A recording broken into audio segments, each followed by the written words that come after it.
Ayo, is my mic working? It looks like it's working. Let me just test. I apparently closed Twitch, so I can't actually see myself. Apparently closed Twitch, so I can't actually see myself. I think that sounds good. Apparently. Oh, wait, I just realized that I'm streaming my computer sound as well. Let's mute that, just so that we don't have the weird sounds in the background. Because I only just realized that as I was browsing Twitch, the random, like, what, 2 seconds of music from some kind of a stream just popped up. I don't know what it was, because I clicked off of it so quickly. But yeah. But as you can see, we are streaming Aztech Labs here, kind of. Well, I guess you can't really see. You can see that in the bottom corner here that I have like the little Aztech Labs logo. But yeah, it's like the world is loading kind of slowly, but it'll get there. Um, what I'd like to know is how you think of the new stream setup, because it's definitely new. It's hopefully not too much. I know that it like has a bit of like the purpliness that makes it kind of seem like it's a lot, but I feel like it's fine.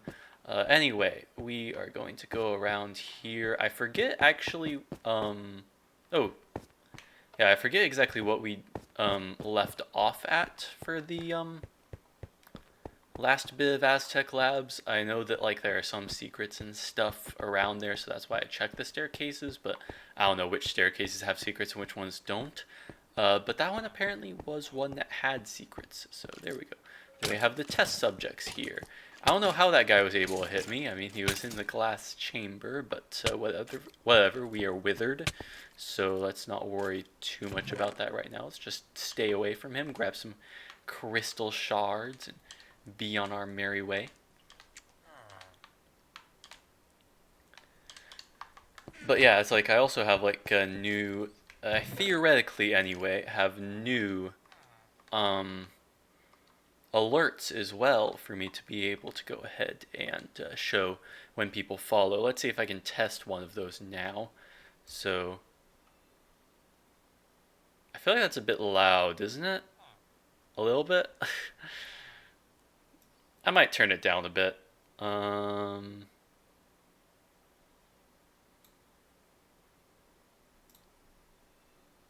that's still kind of loud. What happens if I do that? Is actually, it's not adjusting the volume at all by doing that. I'm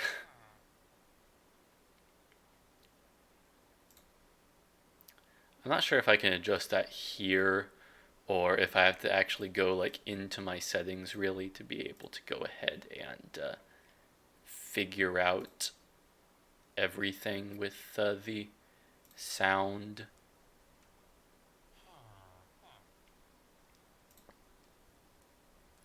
Yeah, I'd have to go into like every single thing to like adjust the volume. I don't really care for that. It'll be all right. We'll survive. But anyway, we have a book here, Skeletal Beings. We also have a nearly like dead sword. Like, what do we have anyway? We have a golden dagger. This one's a lot better though. This one's like only +5 attack damage, and we've like used it basically to its full extent. I'm hoping that in our ender chest we have some extra weapons, because that is not good for the final battle. The rest of our armor probably also could use some mending, honestly. But anyway, let's not worry about that. Skeletal beings. Who was this written by? Employee number like 19. Okay, so someone from the biology sector. These skeletal creatures are the oddest group I have seen. Never does it seem as though they decay, yet they definitely have shown some damage over the years. Perhaps it's that part of them is. Am I reading correctly today? It is early in the morning. But anyway, perhaps it's that no part of them is left to damage. My studies are inconclusive right now, but maybe I'm approaching this problem at the wrong angle. I will have to toy with the idea that these creatures may be affected by some other organism or parasite, but it just doesn't make sense that such a creature can exist on its own for thousands of years. Not yet. So this guy apparently is trying to be able to figure out how these skeletal creatures have come to be and how they exist here. Well, one of them attacked or tried to attack me and got killed by the other because he accidentally attacked the wither skeleton. But yeah, I think this area was unlocked by the lever we pulled earlier, so we might as well check out what this place is. Kinda looks like a part of the interrogation sector. So we get some crystal shards, arrows, all kinds of cool stuff around here. I don't think we picked up any books from there though, so that's... I guess we don't need to have books in every single interrogation sector area, but I always like the little stories that are told that way. And we do have ourselves some items. There's no mending books here though. I mean, there's rotten flesh and poisoned potatoes, but I mean, I don't really have that much items on me. Oh, I have tons of crystal shards actually. Never mind. We can totally buy those. We can totally buy those. I'm going to swap that because this one's much better than that one. This is more of a backup sword than it is an actual sword for me to use. That one, this bow has infinity, so let's actually just put away a bunch of our arrows so that we can use them with the standard bow later if need be.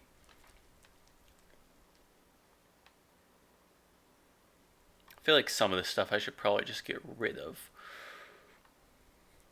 because I think I can keep the bread and stuff, but yeah, the scalpel we totally don't need.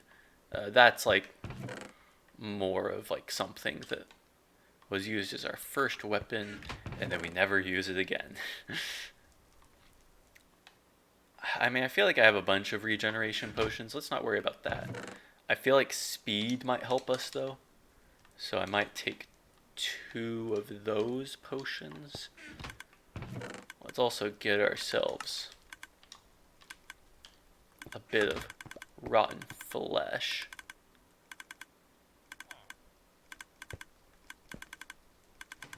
And that opens up that, as well as us actually, getting the rotten flesh. Did we get both speed potions? Yep, we did. Okay, that's good. So we can go ahead and dive deeper into the interrogation sector and run into walls because, I'm kind of paying attention more to that. I feel like I'm going to change my setup because right now...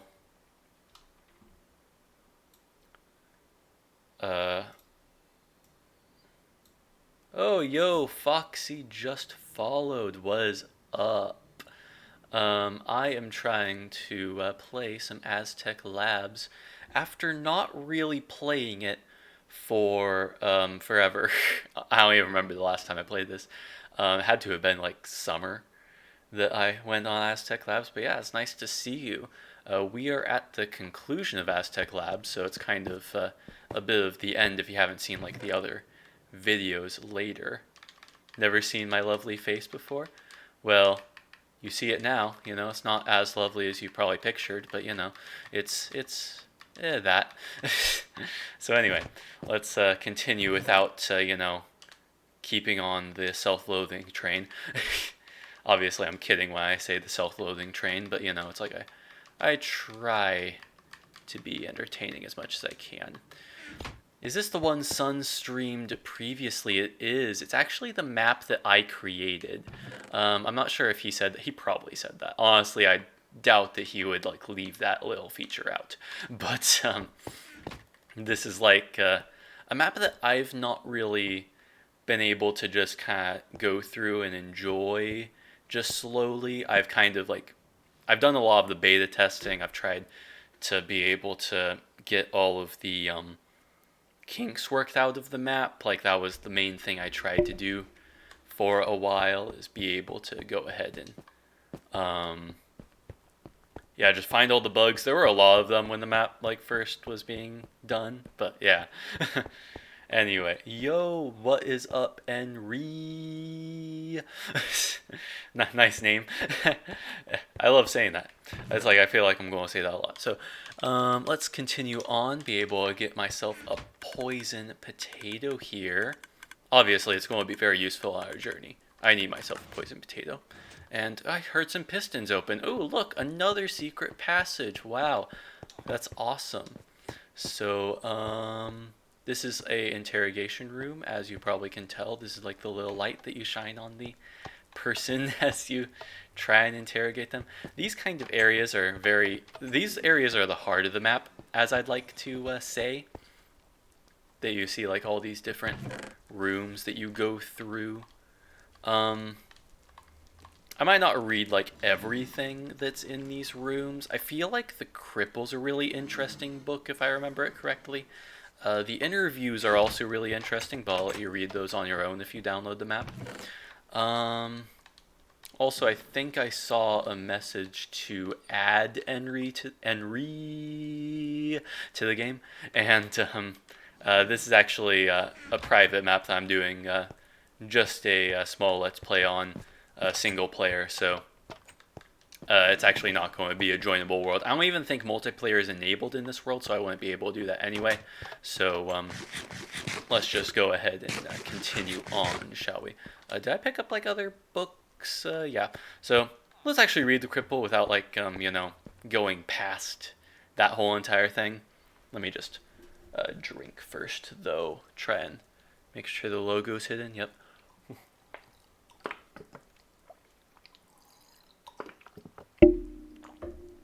Alright, and here we go.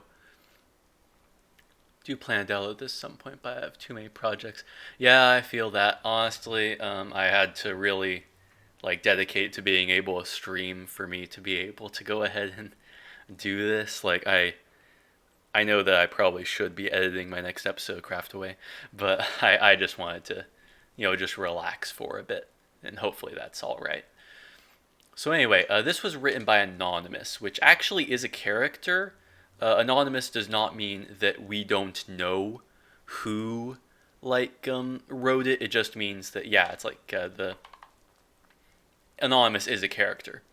So anyway, Dr. Martin, the cripple. I'm not saying that you're a cripple by having Mixon's disease. I'm not saying that you're a cripple by losing motion of your legs and impairment of your arms. What I am saying is that you are a cripple by seeking the treatments you research in your biology department. You are so blinded by Mixon's disease that you can't even see all that goes on in your lab. Wasn't this your dream job? Didn't you want to own your own successful science corporation? You wanted to make scientific breakthroughs and help the common man. I'm pretty sure I didn't actually imagine him to be British in my mind, but also this is a terrible British accent. But anyway, let's just continue. What you are doing is seeking immortality through means that biologically change your body to the point where you are no longer human.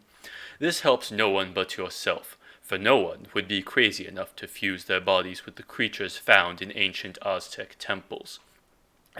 Excuse me.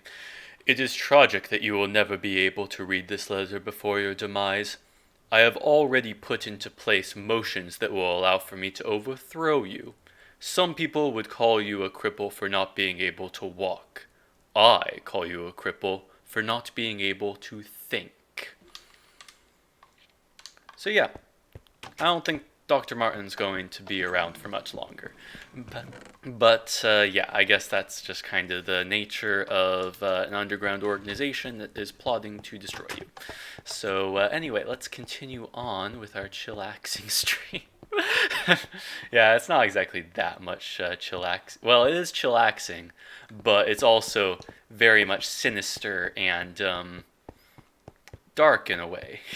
If you actually get really into the lore of the interrogation sector, it really does become extremely dark and mysterious in very many ways.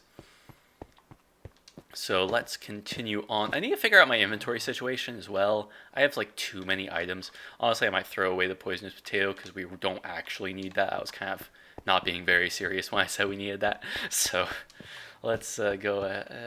Did I go this way? Yeah, that's where I came in. I forget if in the last stream I did this mission where I like extract the dark essence. I'm not sure if I did or not. I'm betting I did because there's no blazes in that room, and I would assume that there would have been otherwise. It's been a long time since I streamed this, so we'll see. Um, anyway, I do have a few messages. I didn't actually see that message when it popped up, but yeah, it's like, thanks Foxy Monoxide for following, as well as Brownie Bits Gaming. I didn't see that one. I'm not sure if it did pop up. I might just replay it anyway. There we go. It's up there now. And then Henri. I did see that message though. So thank you guys for following. I am trying to set up a schedule at the moment, but it's not really going to work out for this week, so I might not say it yet. Anyway, we have a interesting little test room here with spiders and zombies and blazes. Let's throw invisibility out. Then they just become all bubbly and smoky on their own. Then water, I mean water should damage them, but I'm not really, of course I don't see them turn red, so I guess I probably shouldn't have made them invisible. But yeah, not the easiest time of year to stick to a schedule. Exactly. It's very hectic. It can definitely get very interesting in that way. So now we got some speedy spiders. Of course, they're not really moving around that much, especially these ones. These ones have kind of decided that they want to be in the corner of the room. But anyway, let's do invisibility.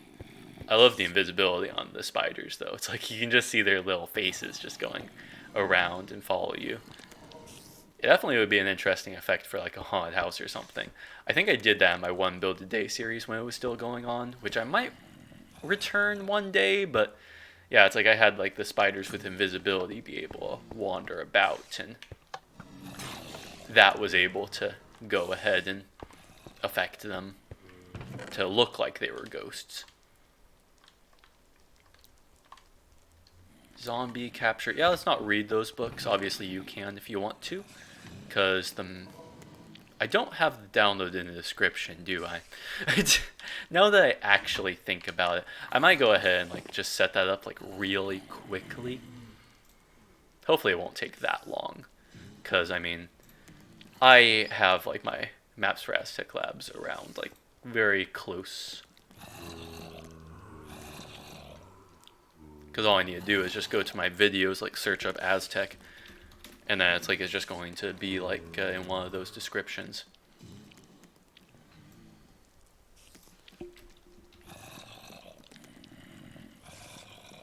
Then go to Twitch, be able to go to the channel,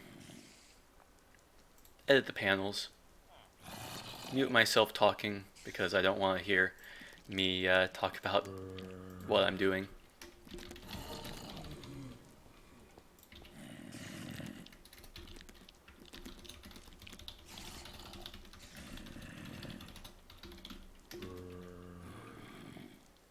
Submit. Oh yeah, I also forgot that, oh, I guess the description actually is still accurate because I never updated it from the last stream, but the last stream was me streaming Aztech Labs, so there we go. That should be good.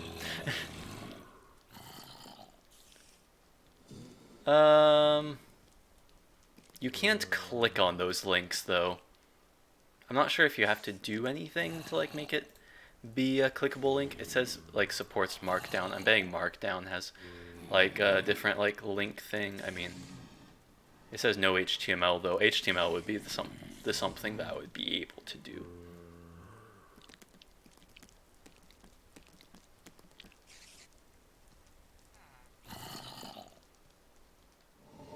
Okay, I think I see how I do it.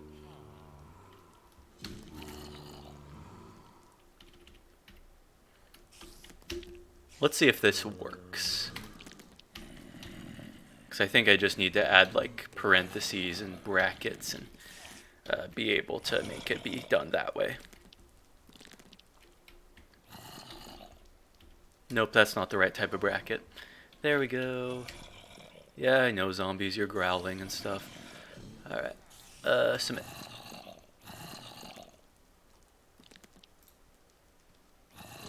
That didn't work.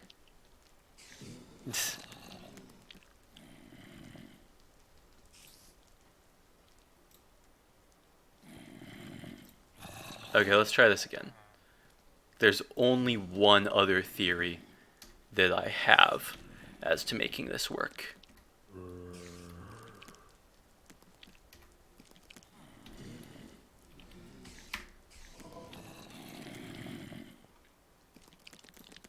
There we go.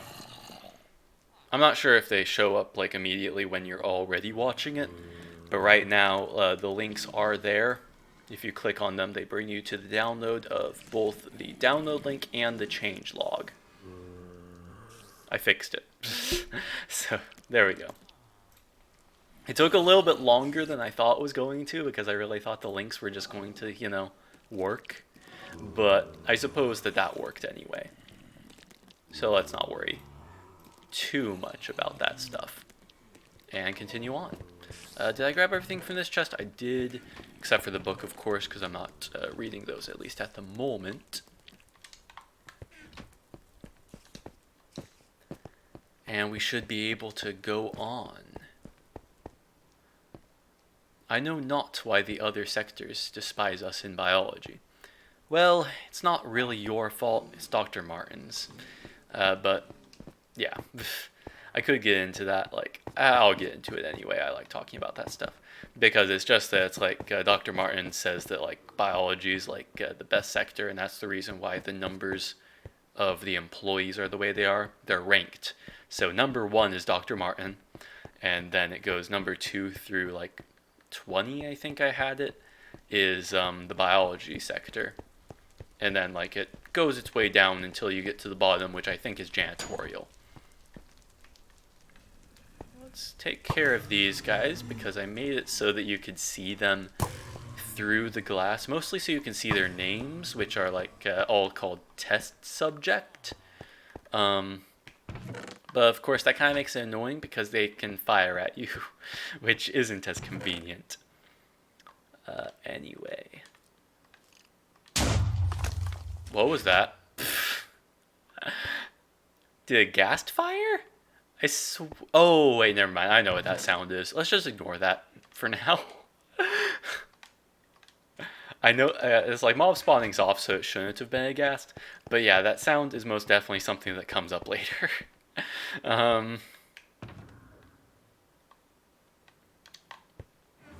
Thorns, smite. Ooh, I definitely want smite. Do any of my swords actually not have any sharpness or anything on them that would allow me to enchant with smite? No.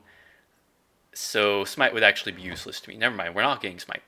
Then thorns, I think, would also kind of be a little useless. I mean, most of my armor has thorns. I guess I could put on my boots.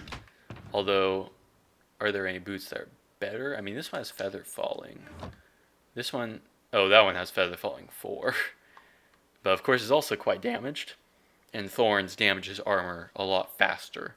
So I might actually not. No, I will. I'm very wishy-washy, but I'm just going to go with it. Go with the flow.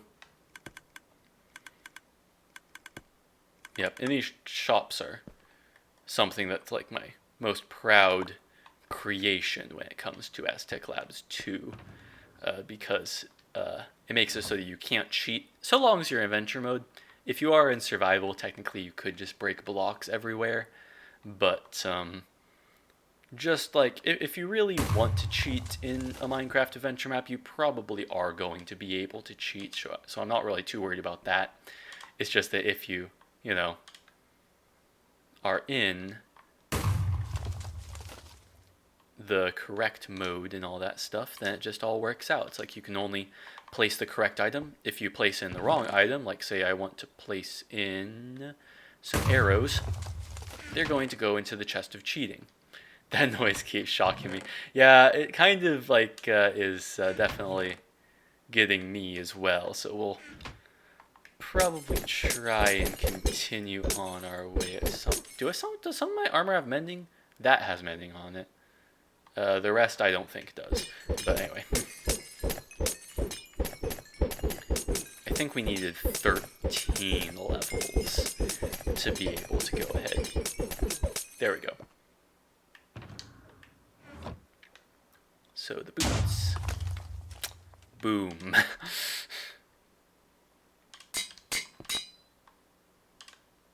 If the game sound is too loud, I could also turn that down. Because I know that clinking was also loud. Yeah, we'll buy a spider eye. Why not? Only need to buy one. And then we'll also buy an old tooth. Because again, why not? There we go. We got ourselves a spider eye. Come on, old tooth. There we go. Then we've got this here. Oh, I guess that spoiled what the booming noise in the background is. So ignore that at the top there. You know, one thing I'm really sad is that, like, in a recent, well, not a recent update, actually happened a long time ago, is that they removed the ability so that, like, if you rename a wither, it doesn't actually change the name at the top there. So it should give, like, a name up there, but it just says wither, unfortunately. But either way, it doesn't really matter that much. I mean, you know who it is. Well, you don't know who it is now. I mean, you could probably guess, but like, it's just, yeah. You'll know once we get to it. Also, I could press this button, but I feel like that's going to be kind of bad for the guy in there, so I'm going to take pity and not. I actually forget what it does. I'm not sure if it dispenses lava or if it actually, like, throws a harming potion, but it's one of those, or poison. So let's continue here now. This is another office, which I'm hoping people will be able to guess that this is an office. Obviously, it's kind of a lame office. I've gotten better at building over the years, but like, it's also not very far off from what I built today either. So there we go. Let's move away from the office. And continue on. I wish I spent more of my crystal shards earlier on more of the items. Like, I really would have liked some more mending books. Those would have allowed for me to, you know, keep my sharpness 5 sword in perfect shape and all that stuff. But, yeah, I already checked those corners of the stairs. Yes, this is the right way. This is the right way we need to go. Also, these minecarts aren't going round anymore. Although they might here soon, because this guy seems to be kind of approaching. Okay, there we go. There we go. Now they're going round again. Kind of. I guess not. I guess they're not going round again. I'm guessing this is going to kind of turn into an infinite loop, because this is where we saw him start off doing his little dancey jig. Anyway, let's leave him to it. Vite Flesh. We might as well read the actual main storyline, because I think we might have skipped like one bit of the main storyline, but I mean all of it's the main storyline in a way. Like we're in the end game now, so we kind of are in the main storyline, but let's just read it instead of worrying too much about what's the main storyline and what's not. After numerous missions where our freelancers have gone into Aztec ruins, we have discovered humanoid creatures that look dead, but then they spring to life and attack. We have lost many freelance recruits this way. After the discovery of these creatures, we in the biology department immediately started work to uncover how these creatures survived. This is why Dr. Martin sent many freelance recruits to gather us the Vite Flesh. After many failed attempts, one recruit finally managed to accomplish the task. Me. Okay. Anyway, the flesh, with close inspection, appears to have some sort of regenerative property. Yet this is at the cost of the appearance of the organism who has this. I do not know how we can use this. If we want to extend life, we'd have to sacrifice our natural human look. To not sacrifice this is just not possible. There is no use for such a substance. No one would want this. I'm guessing this guy here was used the White Flesh, because, you know, he kind of has that zombie-like appearance right now. Very much zombie villager-ish. So let's continue. After a drink. I really didn't hydrate very well this morning.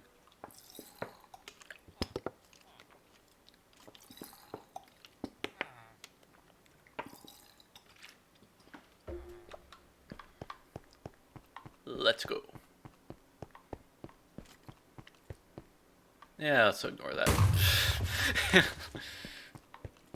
I'm ignoring a lot. No, we'll not ignore it. I mean, I kind of want to get to the main storyline, but I'm also very much sidetracked. So let's continue on this way to the zombies on this edge seem to be very much not interested, but the zombies on this edge seem more so. Release switch. They're all looking at me as though they really don't want me to. You know, I already took pay on the other guy. Let's just do it. There we go. Apparently these guys are probably fine. These guys, like, the zombies could care less. Or couldn't. Couldn't care less? Or could care less? They couldn't care less about the villagers that are just hanging out over here. But that guy, unfortunately, did not be so lucky. So let's ignore the arrows. We have too many arrows. We'll keep the ball of his enchanting, but yeah. Not worry about the flesh experiment for now, since I'm pretty sure that it was all about the infecting of the other people without that.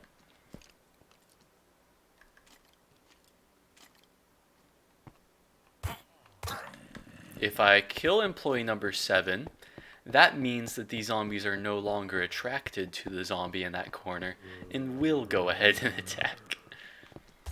I am being very cruel right now, I'll admit. But I just wanted to see if that worked, and it did. Are any of them going to get infected, though? That one didn't. The other two seem to be avoiding their fate very well, except for this one, I guess. That one didn't get infected either. That one did. That one got turned into a zombie villager. The only one out of all of them that did. I don't know how rare that is, but yeah. Oh yeah, I also failed to read that message. I'm permanently sidetracked in both game and in real life, Foxy said. And yeah, I am also the same, in all honesty. Even on Craftaway, I definitely just don't quite know what I'm doing a lot of the time and just go all over the place. So anyway, we'll put that stuff. Yeah, we'll read the final couple books, because the final couple books are important to read. So anyway, Skeleton Revisit. I forgot about the skeleton creatures. The ones who always hold swords. They also always attack, but they're more nimble. The white flesh helps the humans survive harsh conditions, but it slows them down as well. They become weaker in common tasks. These skeletons seem to evade this problem entirely. I will speak to the team manager about this, and perhaps we'd be able to run an experiment that allows for us to see if it is possible to utilize this as well. And I think it was able to be utilized. I actually don't remember reading that book. I don't remember writing that book anyway. But that's kind of an interesting little tidbit too. Then, I don't trust this end result, but I've been told already that I must help Dr. Martin succeed in his bidding or else. I'm not going to think about that. Oh wait, no. I should have read that better. Okay, let's try that again. I don't trust this end result, but I've been told already that I must help Dr. Martin succeed in his bidding, or else... I'm not going to think about that. We use the White Flesh technology in association with the fusing of skeletal DNA to allow for a superhuman to exist. It's not been tested yet, but we have our test subject already. We will have to contact Dr. Martin to see what he wants to do about this. I just hope he doesn't have the hope of using it on himself. This treatment seems like it would be one of last resort. Which is also the title of this book. Or no, what? Wait, what?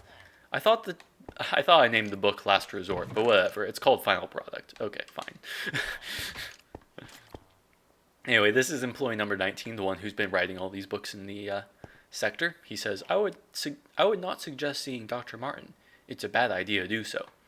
Well, we're going to do it anyway. DM, which it does not stand for Dungeon Master. It does stand for Dr. Martin. What's this one written by? My plan. Yeah, let's read Dr. Martin's first. Read from left to right. I see you have found your way to my office. Before you come into my chamber, I would like to explain some things. I was dying when I first met you. I was desperately looking for a cure to my disease, so I could live my dream as a successful owner of an internationally loved company. That is why I distributed my company in such a manner. I knew that I needed some kind of a cure, and no doctor would provide it for me. They didn't know what to do. So I created the biology department. Funded by the earnings of my chemical labs, I was able to search for a way to live a better life. What I found was something much greater. I wasn't only able to cure my disease, but I could also cure death as a whole. The Aztec mythology had promises of eternal life in special substances that could sustain life forever. Sure, I was skeptical, but I pursued it nonetheless. After all this time, I am ready. To be human is to be weak. You may come to me now to see what I have become, and perhaps you can join me and finally become what the perfect species on Earth truly is. Alrighty then. Just a second, Dr. Martin. We'll be there. But first we will read Defeating Dr. M by intern Steven. I found a way to stop I can't. Well, I can do intern Steven's voice, but I need a little bit of prep. Okay. I found a way to stop Dr. Martin, even when he's now at full power. In the portal ahead, you'll be given extra supplies to defend yourself, as well as a place to rest. After taking advantage of these amenities, you will be allowed to enter the office of Dr. Martin. Within there, he is trying to biologically infuse the items you have given him to his body. He's already done most of this process already, as you can tell by his stature. To prevent him from finishing, you'll need to stop the equipment from firing. In the corners of this room... Why is he yelling? Anyway, I'll go with it. I don't even remember if that's why I used his intern Steven's voice, but we'll just go with it. In the corners of this room, you'll need to activate the release mechanisms of his chamber. Once all 8 are activated, the process will stop, and Dr. Martin will be vulnerable. Yet, there is a catch. In releasing the chamber, Dr. Martin will be able to roam free and attack you. Once this happens, all you need to do is buy time. It is your choice whether you kill him or not. I will try to hack into the data frame to open doors after the release is activated. I don't know how long this will take, so make sure you survive until the doors release. It would suck for you to die after all this time. I wish you good luck on your final mission. GG, intern Steven. Yeah. Anyway, Avalar Plays has joined. Howdy, what is up? So we are at literally the end. Well, not literally the end. We're not quite at the end, but we're kind of at the end. It's basically the end of Aztech Labs, a map I created for Minecraft Bedrock. So we basically need to be able to release Dr. Martin from his chains so that the process can stop him from transforming into an invincible being. And we can go through this portal to be able to get some items that will help us on our journey. Lurking at work. Yes, I definitely feel that. I have definitely listened to a couple of live streams at work myself. But yeah, it's still good to have you, even if you don't have to necessarily chat the entire time. We'll keep this totem dying here. We already have one in our other hand. So just in case we actually do die and need to grab that later, then we will. We really need to figure out our potion situation here. So we have a sword. Wait a minute. These swords here smite. I can combine swords. Awesome. Okay. I need myself my bottles of enchanting. It's 5:30 here, just messing around with channel stuff. Yeah, I messed with that a lot just on my downtime. Like, that's actually how I came up with this whole entire setup here for streaming. Because it used to be that I just laid my face like over the top of the gameplay, as well as the stream chat just on the side. I kind of like this setup a little bit better though. I like how this kind of turned out. I don't really have that many Bob's Enchanting as I thought I did. I thought I had a lot more. Actually, which way is better? That one's only 2 levels. That one probably requires too many levels for me to do. So, yeah, let's do this. XP only costs 2. It's a good setup, thank you. I worked a bit on it. And by a bit, I mean hours. I still haven't finished yet, though, because my alerts still need work. They don't need that. I'm not too concerned about them right now because most of them are like subscription, donation, bits, and host. Or actually, I don't even have a alert for host, I don't think. So those are like all money related. The follow one I know works, you know, that one right there. Obviously, I can't follow myself, but you know, that's just the test. So, then there's also the other stuff that eventually will get worked out. Oh yeah, I never actually posted my donation page. I'll do that eventually. I don't really care to post that right now. But it's like Streamlabs/allies all around, I think is the link.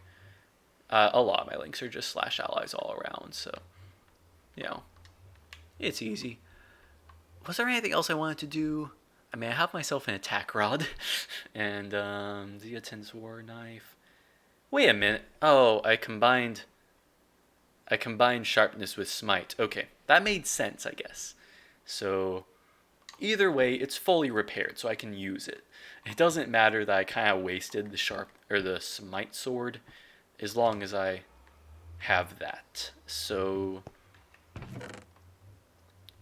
we probably don't need so many poison potions. We don't need that many crystal shards. We're going to put them... Actually, we don't need any crystal shards because we're not buying anything from Dr. Martin, you know. We don't really need that many arrows either. We don't actually need any of the empty bottles that we just have hanging around here. I will probably drink a potion of fire resistance before we go in there. I want to get rid of the snazzy boots. Put those there instead. Pay him off to not kill you. Yeah, I probably, you know, who knows if I could do that or not, but I don't think he'll accept. I think that he's kind of going to attack me no matter what I say to him. Even if I try and be all friendly and nice. So, I'll have the enchanted apple at hand as well. Potion of strength. I have like too many potions on me. But I'm just going to keep them all on me anyway, because I'm pretty sure I'm kind of overpowered at the moment and hopefully should survive. I should survive. Yeah, I really want to keep the balls of enchanting on me just in case I need them later for like the next part of the map. So I'll keep those in here. That should be all, I think. Yeah. Because we even have like a backup sword as well, just in case this one does break. Because, oh, did we set it? I think we set a spawn, but I'm going to do it anyway. I'm going to sleep. And there we go. It's always night in this game, and when it's like always night, when the daylight set goes off, you're allowed to be able to sleep without actually changing the time. So you can just sleep whenever you want to. Of course, that mattered more when you couldn't set a spawn during the day. But yeah, it was a feature that I just kind of kept. So Dr. Martin's kind of angry at the moment. I'm going to stay up here. So I can hopefully not worry about him. And oh, I forgot to drink my fire resistance. Okay, let's get that. And now the blazes can only sort of hurt me if they're close by.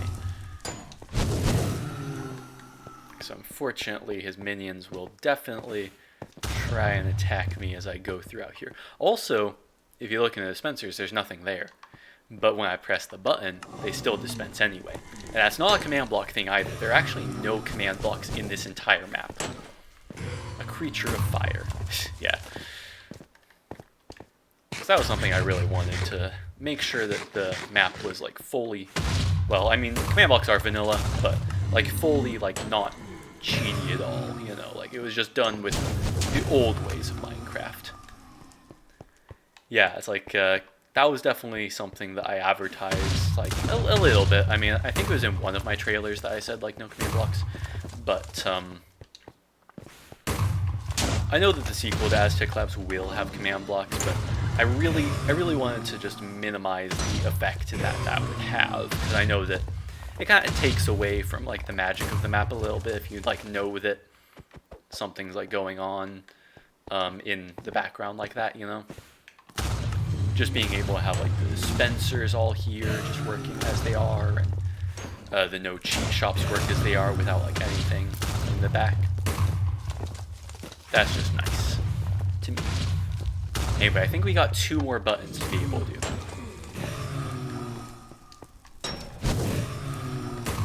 Let's not do that. Let's actually turn down the Elgato sound a little bit. I think it's a little loud. I think that'll be fine. I mean, Dr. Martin went completely silent, so I have no idea what that did. Okay, he does make sound still. So, it's not that much quieter, but it's a little bit better, I think. I might turn it down a little bit more, because that really didn't change much. There we go. Oh, wait, he's released now. I only just realized that. I got all of them. He was having a nap. Okay.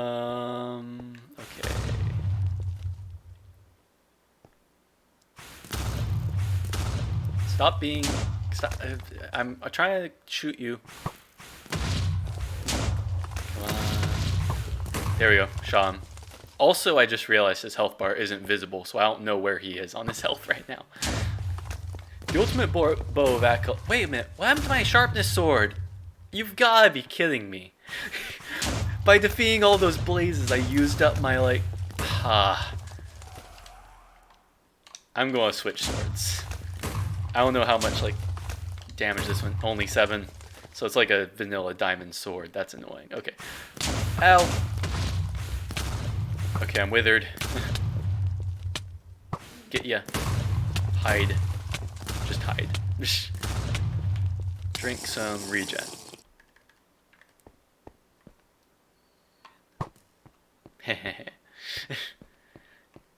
Angry is pre-coffee. I feel that. Well, I'd say that the only equivalent I have is like pre-shower, because that's really when I wake up in the mornings normally. Because I don't really do coffee, but yeah, I can kind of understand. Like, it's like you have your setup, you gotta be able to just be able to survive. Like I'm not doing right now. I don't really want to throw a poison at myself. Regen. Get away from me, Dr. Martin. Okay, yeah, he's on the other side right now, so he can't attack me.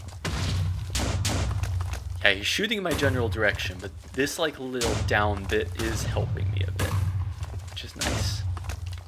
Okay, let me put another regen like on my side. Okay, instant health and regen. Both of those will help.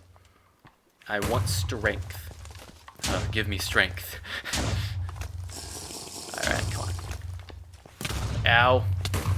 Ow. Get ya.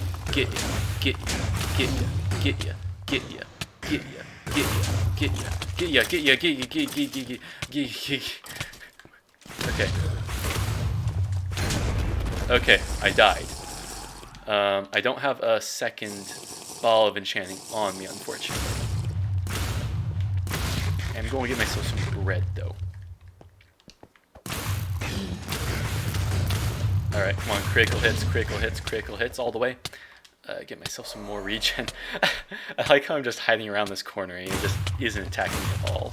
I mean, he is attacking me a little bit, but I'm definitely surviving. Oh, right. Arrows don't hurt him in this stage, do they? I keep on using this knife.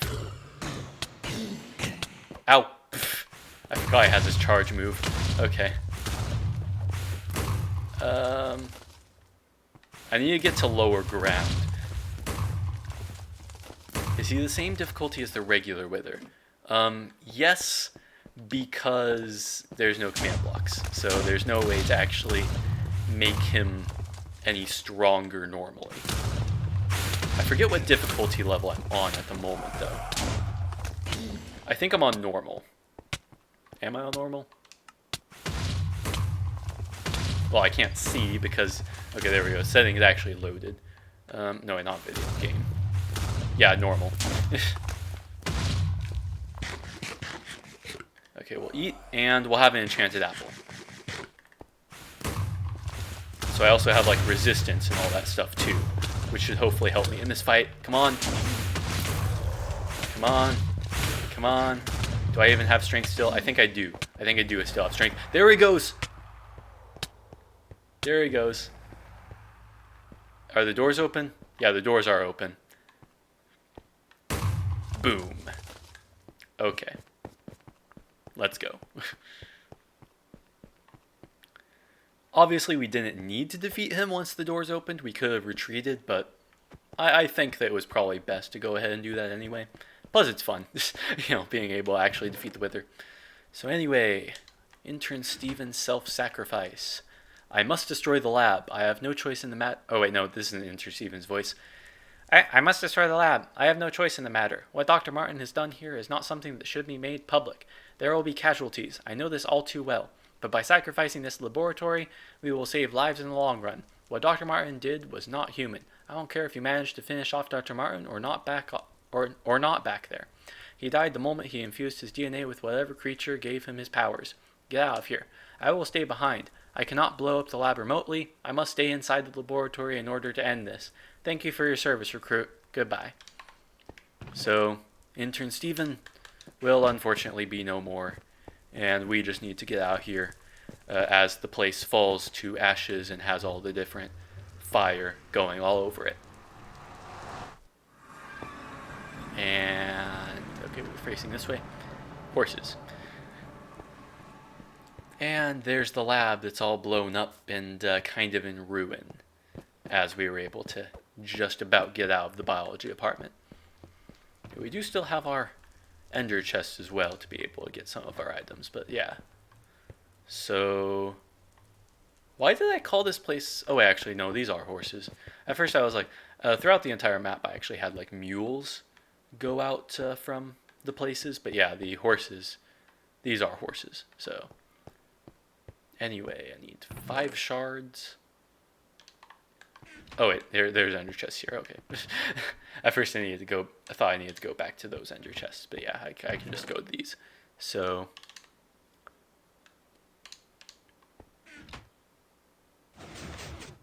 there we go. They're all open. Liam, Aiden, Emma, Ava, or Lucas. I'll go with Ava. Just get myself the lead and ride. Oh my, this is a fast horse. Alright, which way do we go? Yeah, let's go to the actual end. So over here, if the banners would actually load closer, you could see that that is the house of intern Steven. So we can go ahead and park our horse out here. Hopefully it won't go away. I know that in a previous map, or in a previous update, the horses would just be able to like walk like freely, and eventually they would be far enough that the lead would break on its own, which kind of made the point of a lead useless. Okay. It doesn't seem like Ava can break free, so we should be able to go back into the house and not worry that it's going to go away. Okay. And it's the end. We have the end printed 3 times around the house. We have like all the kinds of balls of enchanting and stuff to be able to reward us for completing the map. It's the end, written by me, Frontline. Congratulations to you! You have completed the Aztech Labs adventure map. I really hope you enjoyed playing this map as I did making it. This was an insane project to tackle. I never thought I would get through the entire thing. But here we are! You can explore the rest of the town now to find other secrets and various goodies. I would suggest you using, I'm not sure if that's real grammar, but whatever, we'll go with it. I would suggest you using the horse rental station just outside the labs to get around quicker. Also, be on the lookout for the interrogation sector key to unlock the secret bonus area at the spawn of the map. Be sure to check every nook and cranny, as this key can be easy to miss. Creating a map like this takes much time and dedication, so if you want a sequel to this adventure, you will have to show your support for me to start such a large undertaking. To show the support, you can subscribe to my main YouTube channel, Alex All Around, or follow me on Twitter and Instagram at Alex All Around. Not sure if I said that right. But anyway, leave comments on my Aztech Labs video to make sure I know why you subscribed. But until the next time I see you, this is Frontline signing off. Goodbye. So there we go. We have done it. We also have here Mrs. Steven, Papa Steven, and I think in the corner that's Mama Steven, but I'm not quite close enough to be able to reach. So anyway, Mrs. Steven says, "Steven is dead? I can't believe it. He was such a good man. I guess I can understand why he did what he did, but I just wish I had the chance to say goodbye." Mama Steven, crying, "My son, I can't believe this." Papa Steven, "He did what he had to do. I miss him too." Yep, that was Mama Steven. So they're all together. They all look very similar. You can tell they are a family. And yeah, so it is kind of sad what happened to Ginger Steven. I'm not sure what I'm going to do about the sequels, because I kind of have like an idea for what to do about like kind of explaining what happened to the Stevens after everything happened. But I haven't decided yet. Also, I wouldn't spoil it here if I had decided it yet. But yeah, it's like I may have a small return. I'm not sure. Anyway, I guess I completely robbed the Stevens of their diamonds, but they weren't using it anyway. So let's go. Come on, Ava. Let's rob the town.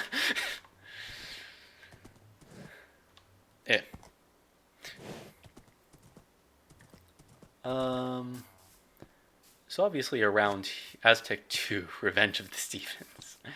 Yeah, it's like I'm probably not going to call it like Aztec Labs 2 or anything like that. I think I am going to just call it like a new name. But either way, there is going to be a sequel probably. And I'll figure that out eventually. Purple beds. Did I? Okay. Yeah, I'm trying to like kind of look around these houses and see what are the things that I would want to be able to take. I probably should take everything, but I also know that that would just take a lot of time of looting and stuff. And, oh, this guy's sleeping. Let's rob him. There we go. Got a little bit of extra stuff there. And, okay, another guy that's sleeping. Oh, yeah, I forgot. There's like all the... Well, I didn't forget. It's just... I don't know why I said I forgot. But, like, I was kind of looking for this. It's like there's these different, like, jukeboxes in these houses that have, like, the one records. And I can just be able to play, like, the music around. Of course, I'm playing the music while he sleeps, so I'm not being very considerate. But, yeah. Also, I'm surprised he didn't wake up after hearing that, you know, someone invaded his house. Aw, they're sleeping together. No diamonds there. And, oh yeah, that's also something I mentioned. I kind of like passed by one of the books in the other houses, but all of these books are actually like real books. So this one is Lost in the Future by John Victor Peterson. All the books I put in here are public domain. I didn't really want to like worry about copyright and all that stuff, like asking for permission for using the books. But yeah, all of these are real ones that you can go ahead and read if you wanted to. And when it comes to all the secrets, I think I remember all the secrets. I do remember one time when I was playing through the map that Sunfire discovered something that I forgot I put in. And when I say something, I mean like a secret chest. So I don't really forget like the main areas. Like I remember the areas that like have like main things, like the Four Horsemen of the Apocalypse area. I forget if I did that in this Let's Play. But on my Aztech Labs preview that me and Sunfire collaborated on, I forget if it was my video or his, but in one of those videos, we were able to go ahead and go into that area to be able to show off that it's like you could be able to choose your fate and figure out what items you would want to be able to get from there. Yeah, I did like his stream. I watched like every one of his streams, and I've tried to catch up on all YouTube content of Aztech Labs. Like I try my best to like look it up on like a guest account on Chrome and be able to like figure out who played and all that stuff. There was one person who played from, it was a different like country, it was a different language, so I wasn't really able to watch all that much, but I would think it was, I don't even want to guess.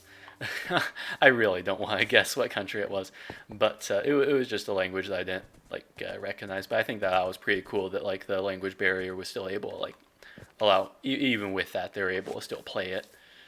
But yeah, and nothing much in here, and blocks.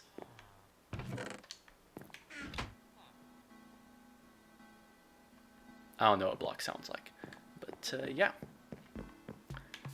Yeah, I really like the like being able to create like maps like this and stuff. Right now I'm creating a well, I'm actually creating two. I'm creating like two minigame maps that I've tried to get people to collaborate on to be able to make videos of, but since then I've also wanted to like change the maps a bit more. But it's based off of like an add-on I created, in which like I'm not even going to spoil what it is, but it has something to do with projectiles. How about that? Where you get to throw things at people. So hopefully that will release soon, in which those two maps will be paired together. But yeah. Anyway, what's this? Wait. Yeah, well, I don't know what wait sounds like. I don't know what most of these music pieces sound like, but yeah. Totally up to collab. I also am, you know, even though I have a million other things to do. Same, honestly. Oh, I should probably have left the doors open to the places I already explored so that I could, like, you know, not worry about it. But yeah, let's not worry. Let's just continue on. And let's just assume we got everything. Let's just go over here to knock off McDonald's.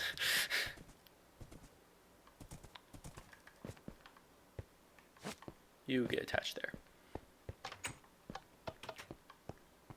And right, there's no actual button for me to get through, so I guess we just have to take everything here. Why did I call it cooked beef? I always try to make a point to like rename anything that's called cooked beef to steak before I eat it, just because, or at least I have been trying to do that. Obviously, sometimes in my survival Let's Plays, it's a bit hard to do that all the time. But I prefer when it was called steak instead of cooked beef, because steak was such a better name for it. But anyway, let's go ahead and go through. Nope, that's not what I meant to do. And go this way. Not all of these shops are open. I think most of them aren't, because I didn't know what to put in most of them. In fact, yeah, those three buildings right there aren't open to the public. But there is a bed shop here. Drink your steak. That's true. That's true. Like a man. Even though I'm not a man. But, you know, whatever. And there we go. This one here. Bam. And we will get all that stuff.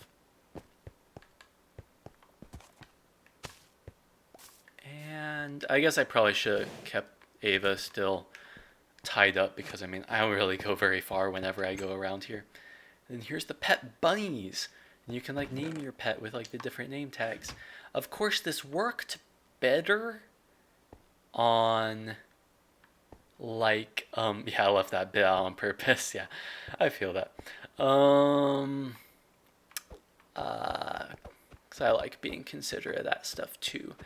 I lost my train of thought, but I remembered it again. So it's like these bunnies worked better on the console edition. And when I say console edition, I know I'm playing on Xbox right now, but console edition was the one before Bedrock existed with crossplay. And on that edition, you could actually attach leads to bunnies. And I was just able to like put a fence post there with the lead attached to it. But once it converted to Bedrock, you're not actually, unless they changed it in a future update, when this map originally released, you weren't allowed to attach leads to bunnies on here. So basically, when you pay for the pet bunnies with 4 shards, in reality, you can try and name them, but honestly, if you try and get them, they just run away. You know, they just, because, you know, bunnies typically try and run away from you. Except for this one. This one's actually running towards me for some reason, even though I'm, like, right here. This one's very curious. Nope, never mind. That one went away, too. Let's continue, then. Honestly, this part of town was probably my least favorite of the map. I knew I wanted to make a town for the ending, because I knew that having just Aztech Labs be on its own would feel weird. But yeah, it's like these modern buildings. I just wasn't very good at doing modern buildings. I don't think I am still. But yeah, it was just something that's like, I want this map out. These buildings can do. They're fine. Oh, this dead end isn't working. Aw, I'm going to make this work. I'm going to make this work.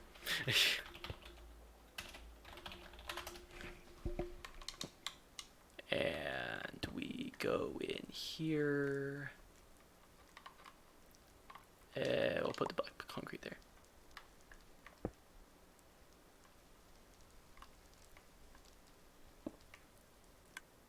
There we go. Okay. That will do is pretty much the approach.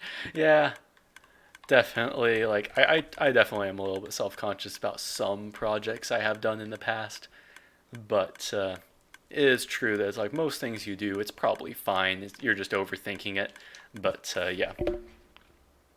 Anyway, game mode A once more. Apparently once we get to a certain distance away from them, sound just completely doesn't work. That's just a thing with Bedrock, but yeah. Just a little clicking noise that happens with the little dead end. It's like, no, you cannot go this way. You cannot go this way. And there's a bunch of stuff inside. Well, not a bunch, but there's like some crystal shards and armor and different things. I know this one has an indoor swimming pool. Like right there, you have that, and then you also have the towels hanging up. Which I like that. You gotta work for that company. Like that, if you can go on a break and just swim in a swimming pool, that's a good job right there. Theoretically. But anyway, let's go past the dead end and this dead end here too, which also apparently stopped working. What's up with that? And little police line, do not cross. Mostly because this place kind of got a little bit of the destruction of Aztech Labs on it. It was a bit too close to the destruction zone. But you can see that it's like some rooms are still intact on here. So it's like there are quite a few chests hidden around this place. But the biggest one that is around here is this little bit here. And there's a tripwire here, which doesn't actually do anything bad. All it does is just make it so that the redstone doesn't break like those things do. So this sets up a clock so that like the lights can actually flicker.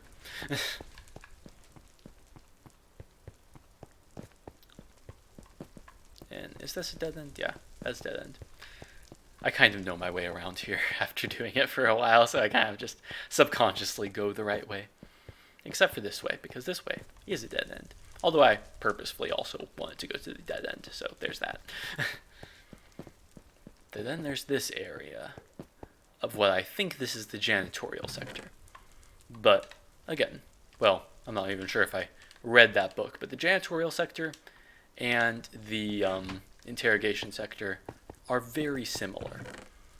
Ooh, another totem. Oh, I forgot to get the totem from the other place.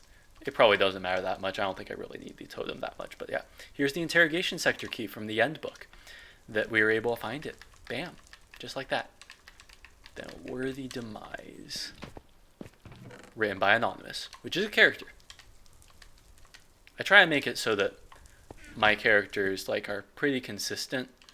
Like there's only one person who writes books for the agricultural sector. There's only one person who writes for the biology sector.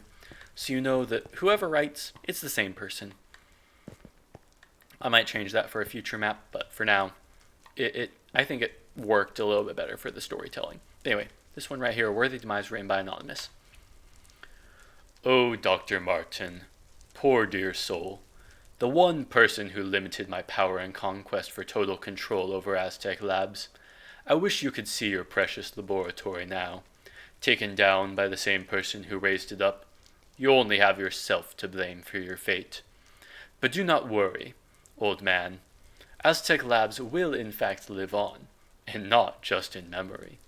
In fact, now that the evidence of the interrogation sector's existence is discarded, there is nothing that will stop me from creating my own laboratory. But this time, I won't waste my time with pointless endeavors like the ones you pursued. I've got something better in mind. Dun dun dun. Ooh, sequel stuff? Pretty much. Honestly.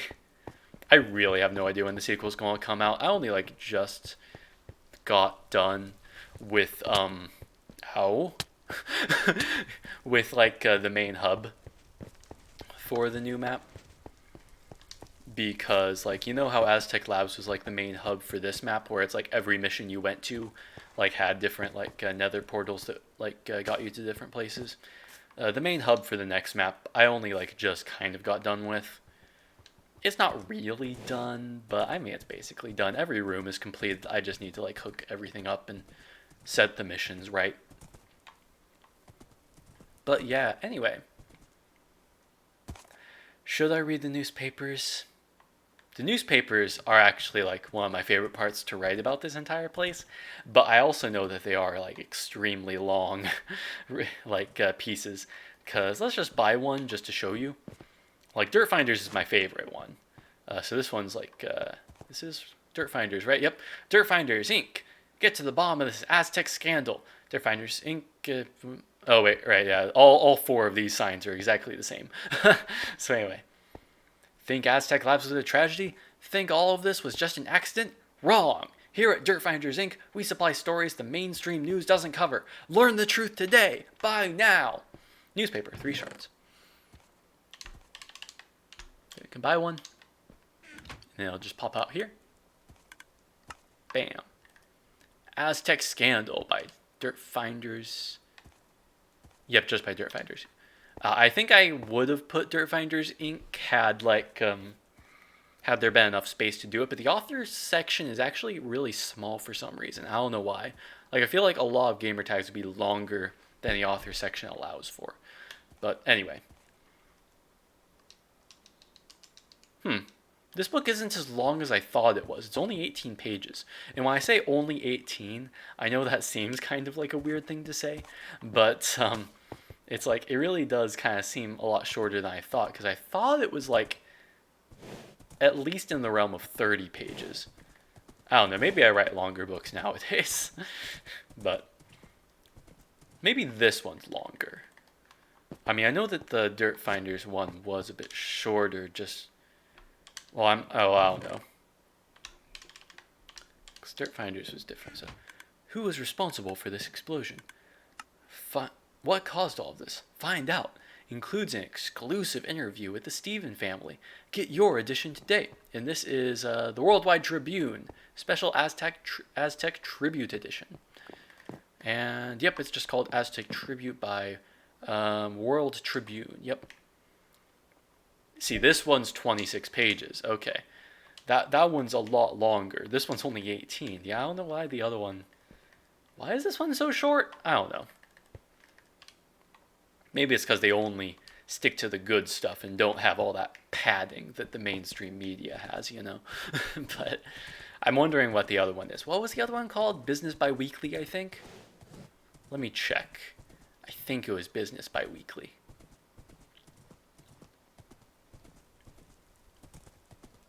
This is the other newsstand. Yep, Business Biweekly Special. Aztech Combusted. And there we go. What will the destruction of Aztech Labs mean for the economy? What alternatives to Aztec products are there in the market? Business Biweekly seeks to answer these questions for our loyal subscribers. Read it today. I'm a sucker for newspapers. I don't even read them. I still buy them. Aztech Combusted by... Yep. Biz Biweekly. This one's 24. Was the other one 24?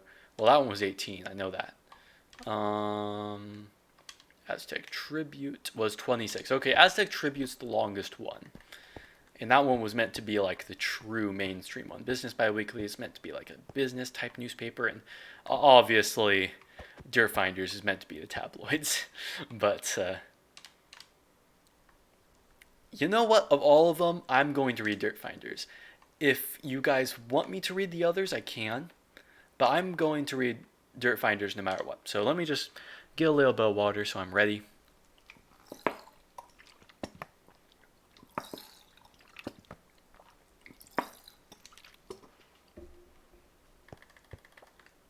And then let's read. Editor's note.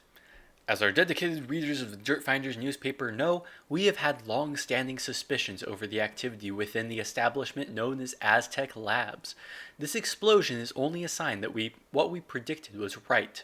This late-night edition was made with extra care to make sure that you got the right information about what happened to the laboratory. As our loyal subscribers know, the media outlets always lie and conceal the truth. We will not allow the media to conceal what we know is right. Our reporters had to make many various maneuvers to prevent any information to be lost in the void. As always, our reporters have concealed their identity for confidentiality purposes and ensure that the truth gets out. We will not be silenced, and we will not back down. Environmental Havoc by Dirt Digger. I love these like little names for like the different stuff. Anyway, Aztech Labs may want you to think that their ingredients are all natural, but these claims are false. We have straight dirt from an Aztec employee that the ingredients gathered from Aztec civilizations are actually used in the biology department, not the chemical labs. What are these biology department scientists doing with all these ingredients? Destroying basic biological foundations. What many people would think is a standard business. Aztech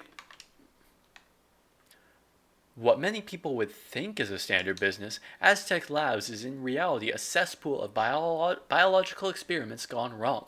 Dr. Martin tried to find the key to immortality at whatever cost, whether it endangered the lives of others or not. This is not some kind of conspiracy theory. This is a pure fact. Oh wait, never mind. I was thinking that was like a wrong grammar thing, as much of you. But anyway, as much as you may not want to believe it, this is what the mainstream media is trying to hide from you. The labs needed to be destroyed. This is not what human nature was designed to do.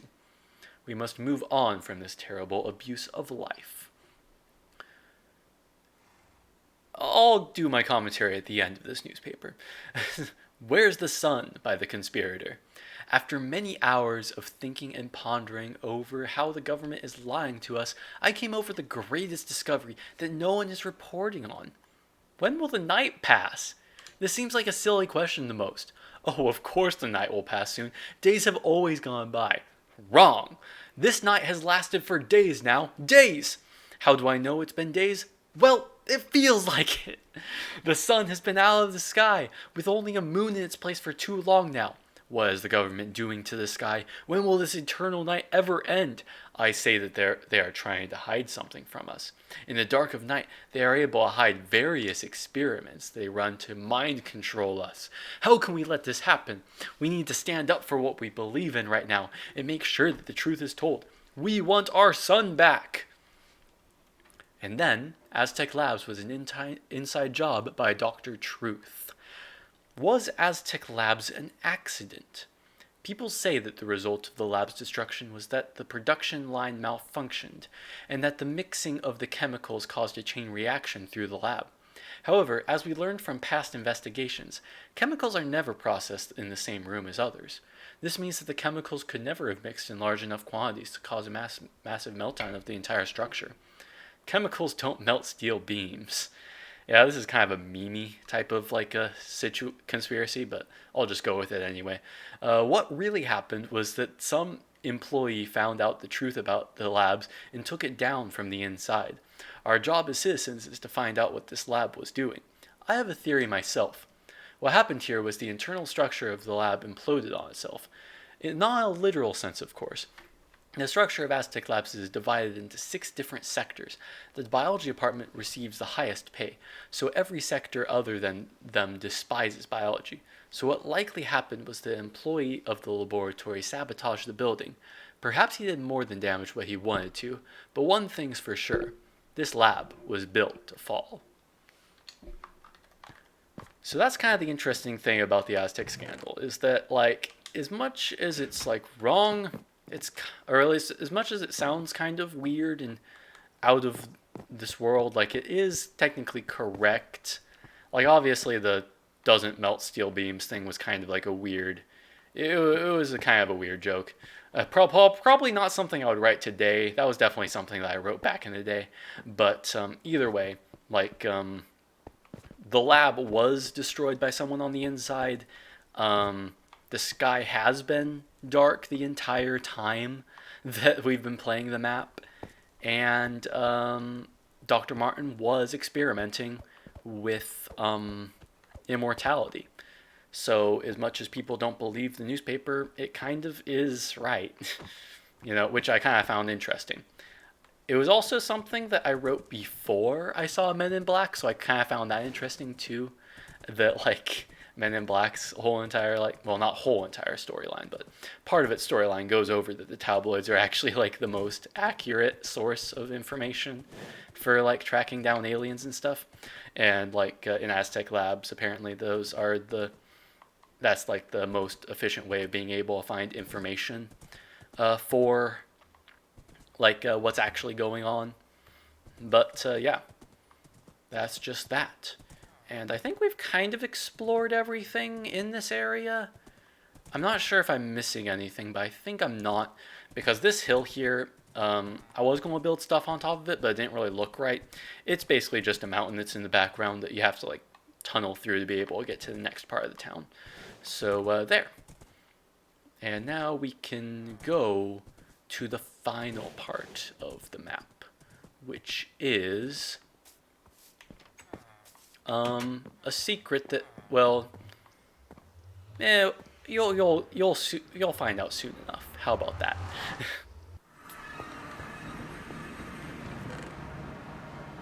Let's do acacia. I like acacia boats. So let's continue on, go into the cactus, and not worry about that at all. And then once we go through this portal, we actually go back to the beginning of the map. Ow, what was that? Where'd that explosion sound come from? That should not have come through this portal. I have no idea. I have no idea why that explosion sound happened. But, yeah, let's continue on. So this is the beginning of the map. To start here, we're able to just go back through that portal. If we go back through it again, it just goes back to the tutorial of the map. But we don't need to go through the tutorial after we, completed the map. So we can just place the interrogation sector key here. It opens this door, not the other door, because it was the only way I could, conceal the redstone efficiently by not having both doors open. But yeah, and then there's a bunch of books here. So Pythias is an interesting book that almost relates to the story of Aztech Labs, as well as The Machine. Well, The Machine more correlates with the sequel to Aztech Labs. But, or wait, no, it wasn't called The Machine. I just called it The Machine because there wasn't enough time for the full title. It's called The Success Machine. And The Success Machine I actually really like. I had to split it into 2 parts because the story was so long, but I liked it so much that I just didn't want to, only have one of those books. So then, Battle Mode by Frontline. Congratulations, you have reached the end of the map. I mean, you already reached the end of the map, but now you've really reached it. So what is this place? This is the Aztech Labs Adventure Map Battle Mode. You may think this is a joke, but it's true. After heading downstairs, you will reach a checkpoint where you can sleep to set your spawn, buy up various armor equipment pieces, and upgrade your gear utilizing various enchanting books. You will be able to utilize these no cheat shops you have seen throughout the map to better prepare yourself for the trials ahead. Monsters will spawn only at your command. When you step to the center of the arena, you are greeted with 3 colored buttons. Green, easy mode, zombies only. Yellow, medium mode, zombies and blaze. Red, hard mode, zombies, blaze, wither skeletons, creepers, and ghasts. It is highly recommended you start off on the lower levels and work your way up to fight on the red hard mode. You may be asking yourself, why would I want to fight these extremely hard levels? For multiple reasons. The first is that you earn more diamonds per round on higher difficulties. On the opposite side of the arena from which you enter is a staircase, where on the top of it is a chest that will contain reward payments for your battles. You will earn 6 crystal shards per round on easy, 12 crystal shards per round on medium, and 24 crystal shards per round on hard mode. Also, the more you fight on the medium and hard difficulties, the closer you will get to unlocking the secret door on the right side of the arena. You're on your own to find out how to access the secret area on the left-hand side, but hopefully you'll be able to figure it out after first unlocking the right one. You will have to play the arena to see what it's all about, so don't delay. Head down to the Aztech Labs Adventure Map Battle Mode now. That's a mouthful.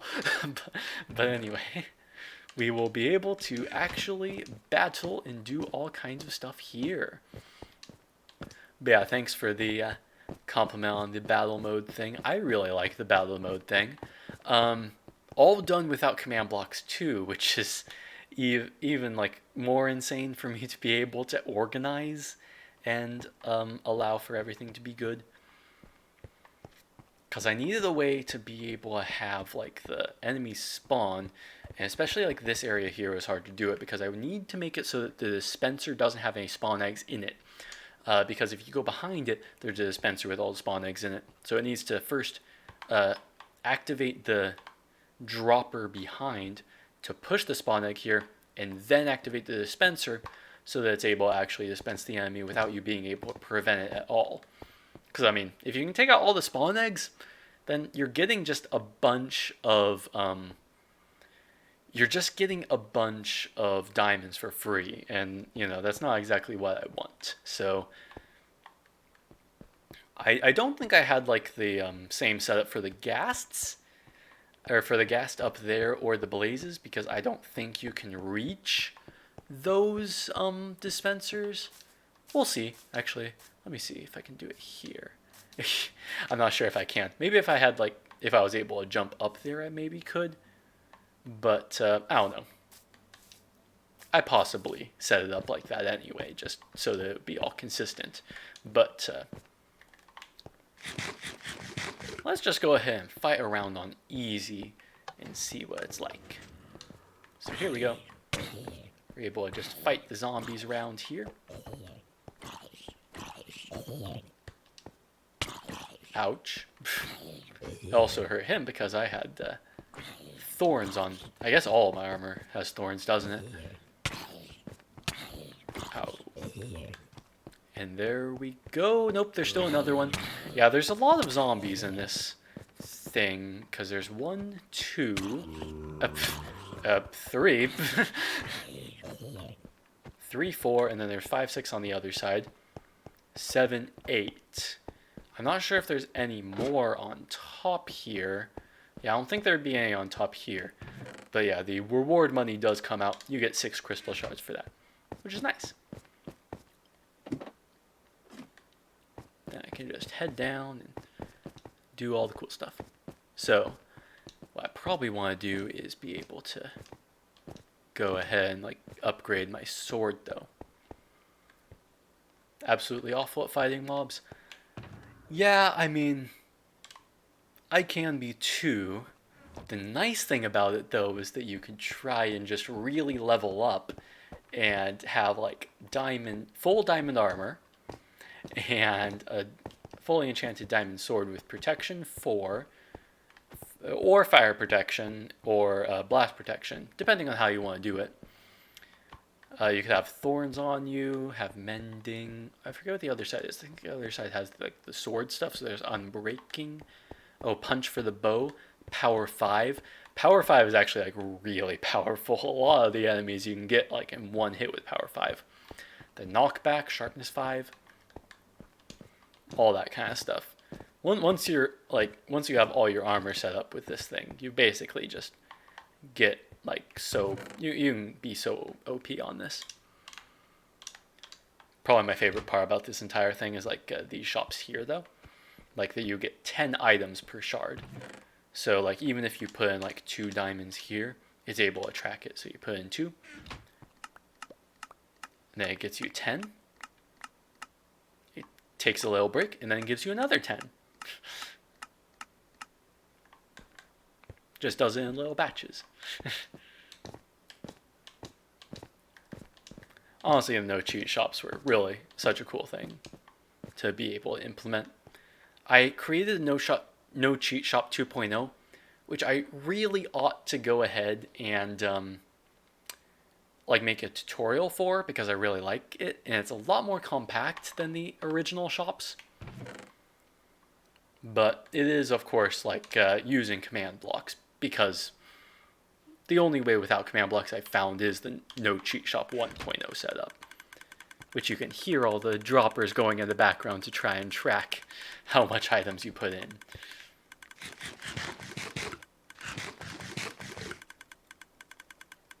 Give me the diamond sword. There we go. Ha ha ha.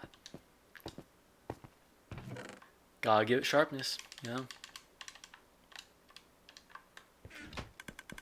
I guess I probably should have unbreaking and mending too. So unbreaking and mending. Yeah, this is also one of the reasons I want to keep a lot of the crystal shards, because it just makes this area so much easier. Like, you already have so much money to be able to spend on all this stuff.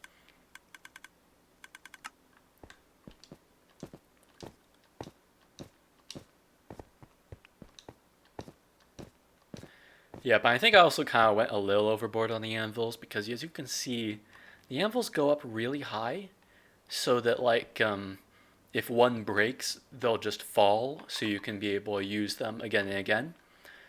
But I feel like for each of these, I had like 10 anvils like stacked on top of each other, and I don't think that anyone is going to use the anvils that much.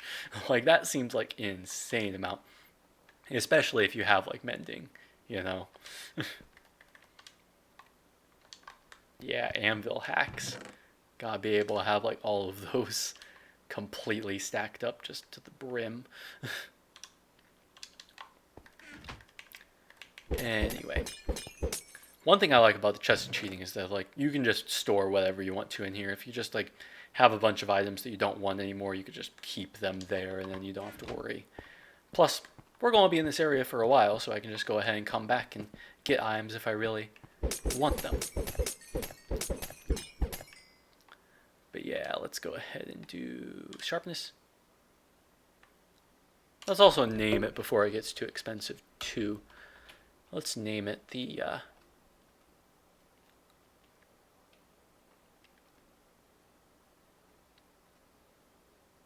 came up with an idea. I gotta figure out if I want to do it. I think I'll do it. Bam. So then we got like 13 attack damage on that. We need to get ourselves... okay, so we have all these books. Was it just mending and unbreaking I wanted? I mean, I feel like I could also have knockback. Knockback will be useful. But I might just not worry about that for now. Oh, I still need more money. Or not more money, but more levels. Here's the sword, the gender slasher, and mending. There we go. And let's not worry about those couple of swords that I have here anymore. Nor the bow. This one should be fine. I almost want... I forget if you can put mending on this. I don't think you can because it is infinity. So I might need to get bows at some points to be able to heal this up at some point. It does have Unbreaking 3 though. So theoretically, it will last a long time. Yeah, it'd be nice to have the sword in real life too, you know. Well, I guess it wouldn't be that useful in real life. I mean, what would I do with it? You know, just be able to cut vegetables with it. But, you know. Either way, I guess it'd be nice to hang on the wall if it was in real life, but I think most of its use would be in Minecraft. Either way. Let's just keep all our items here. Keep our arrows. I'm wondering if we do that, if it's going to prioritize the poison. It does prioritize the poison. Not sure which one I should use first. I do want the totem offhand though. So I have those. Bread. I have lots of potions. I'll admit that there's not... I don't think that there's any potion things here. But for now, we're just going to kind of ignore that and go on the hardest difficulty. Okay. Maybe this was a mistake. It was probably a mistake, but I'm going with it anyway. Oh, right, there are 2 ghasts that spawn. I forgot that I had the other one over there. Okay, there we go. Got that one. Come on, I need you. I need you. I mean, it's not really going after me, so it didn't really matter that much, but still. Why are you in gold armor, man?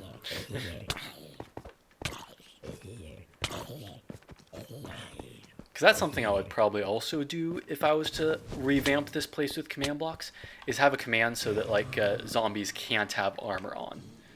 Because you can do that. You can make it so that it's like any zombie who has armor on, it gets removed so that like the difficulty doesn't vary depending on, you know, what spawns at that given moment. Come on. Get the wither. And you.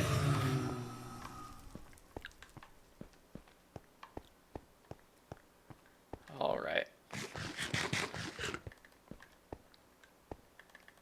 And another most difficult level. Because why not? This is a bad idea. I'm going to die. I'm already withered. I just don't have enough health to be able to make me survive. Instant health. Run. Run up here. They can't catch me. There we go. Haha. They don't know how to use stairs.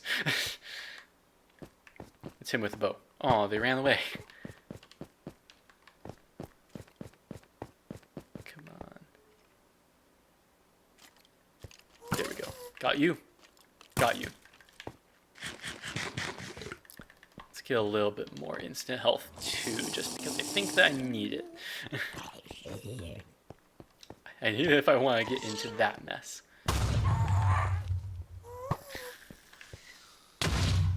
Yeah. I'll admit that the creepers aren't really that annoying of an enemy because they don't actually destroy anything, and if you don't care whether they destroy anything in your world, they don't actually explode with much power.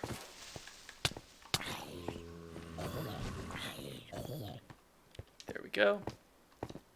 Get ya. Get ya. Get ya. Blazes are annoying if you don't have fire resistance, though. Which I don't. Ow. Oh, no. Get out of here. Oh, yes. I nearly died because I do have the Tome of Undying, but I don't really want to waste the Tome of Undying when, like, just burning, like, by fire, you know? I mean, a tome would give me fire resistance, so that would help, but even then, it's like, not sure.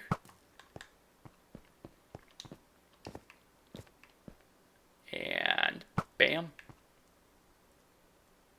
Yeah, having a bow is really simple to take out the blazes. I feel like there has to be more zombies around here. I don't see them.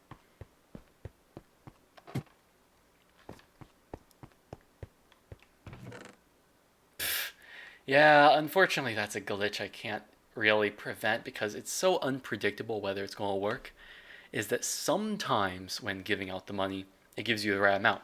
Right now I'm 1 crystal shard short because it should give me 24 for both those rounds, so I should have 48, but I have 47. I don't know why it does that, but I guess that's kind of also one of the downsides of, not using command blocks, is that it can't be precise. Because redstone in Bedrock is not consistent.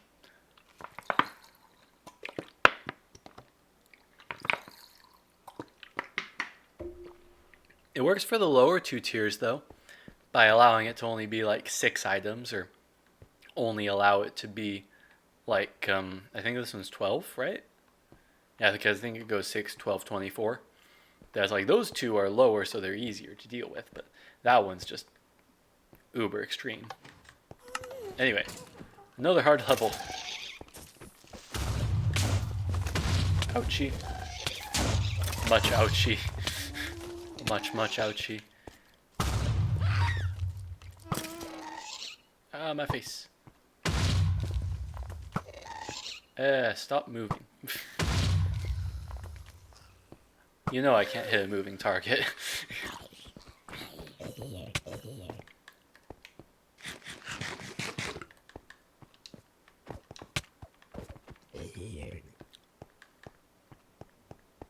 There we go. Ow. Oh, right. I don't really have much health, do I?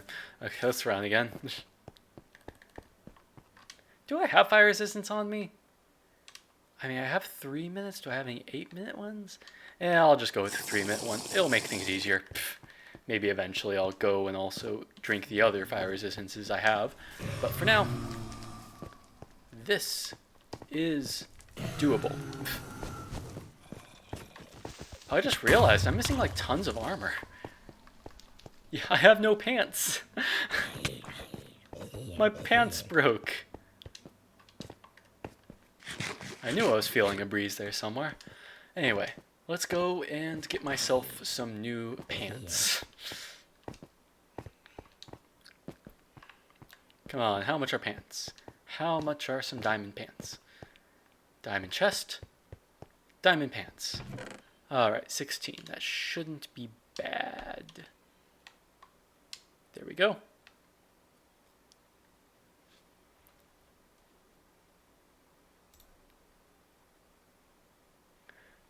Fighting without pants. Yeah, I'll admit that.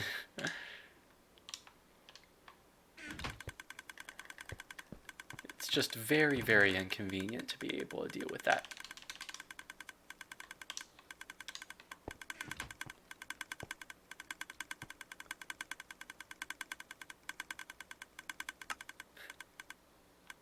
Thanks.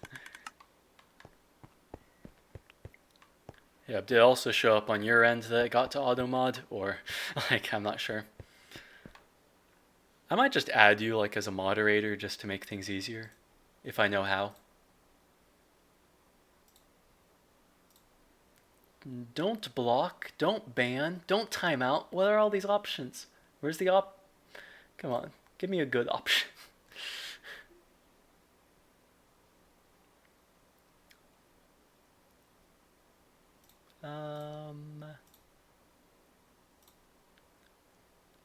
Got modded for saying pants.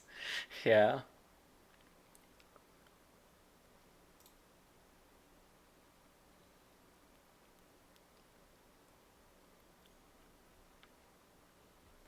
I feel like I can't do it through Streamlabs. I think I might actually have to do it like otherwise.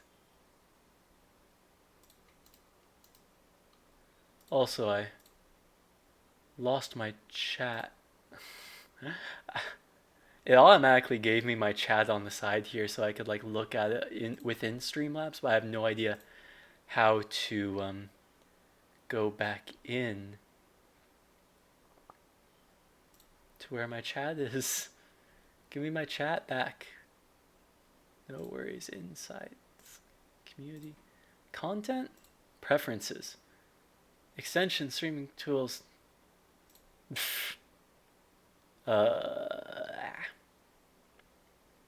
Ooh, chat room. Maybe I can't see. Can't see.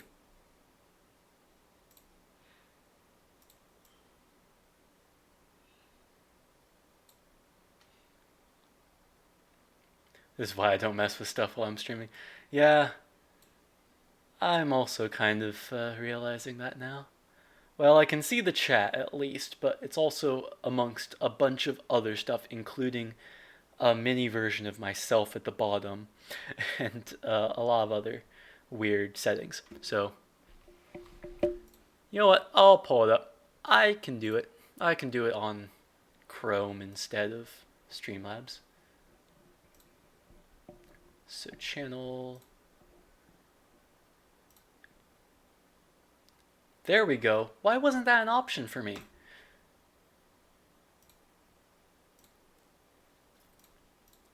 That should have gotten you modded, right? Hopefully. Bow, arrows. I don't need any arrows because that is something that doesn't matter. There we go. Even has the little icon on the stream. I can close that then. And power, knockback. What was I going to do? Oh yeah, protection. What kinds of protection? I have normal protection here. I don't have any protection on my headwear of truth. Can I say pants now? Yeah, I think that the reason it modded it was because you said without pants. Like, I think that pants probably wouldn't have done anything, but yeah. I don't think without pants really constitutes a bad word, but that's just me.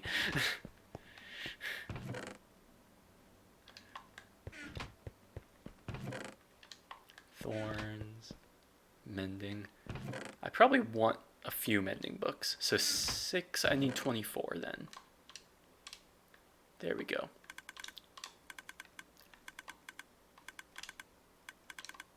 Oh, I had 24 down there. I just realized that. Okay, well. I might put fire protection on one of them, if that's an option. Yep, fire protection is an option.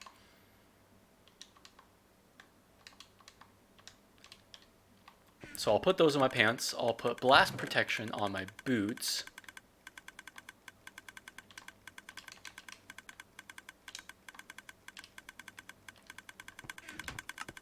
I'll put a little bit of extra normal protection on my helmet, since I think my helmet only has thorns.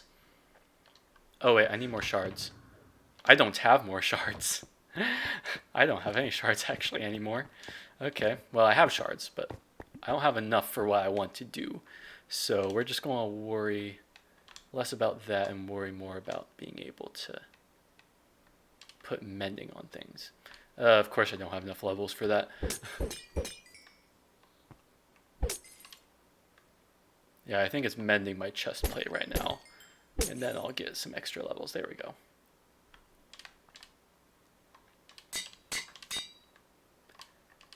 then we can take that off temporarily and be able to mend those up.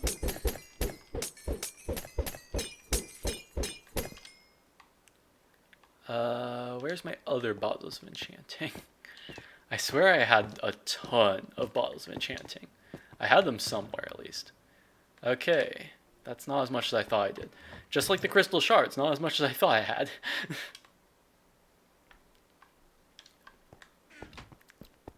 So then we will continue splashing until we get a few more levels. How much do we need for... Okay. I can do that. I still have 2 levels, so I can put mending on these 2.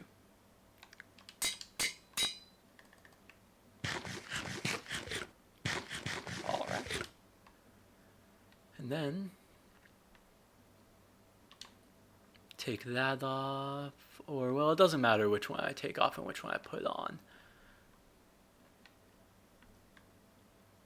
What doesn't have mending on it? Wait, why do I have like an extra book of mending?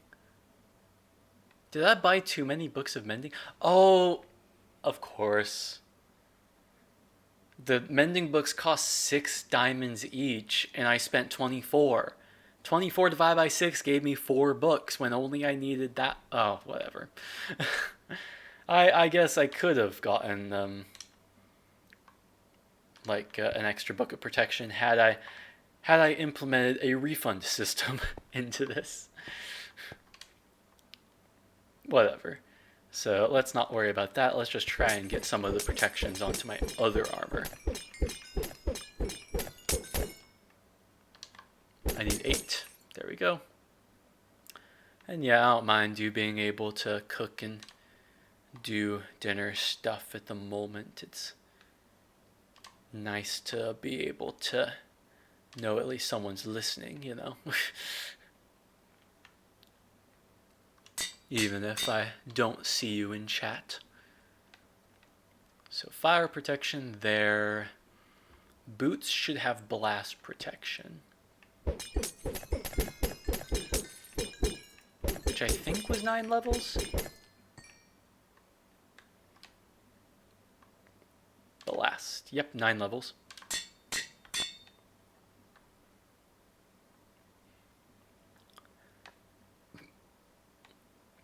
That should be that.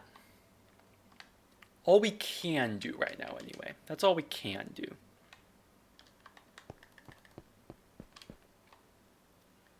Hopefully, that is fine. Oh yeah, I haven't even been using my attack rod, though. My attack rod also has mending on it.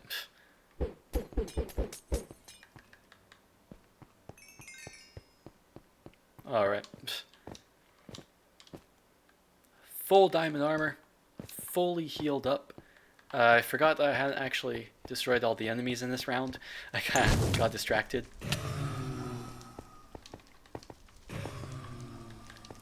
But we can do that now.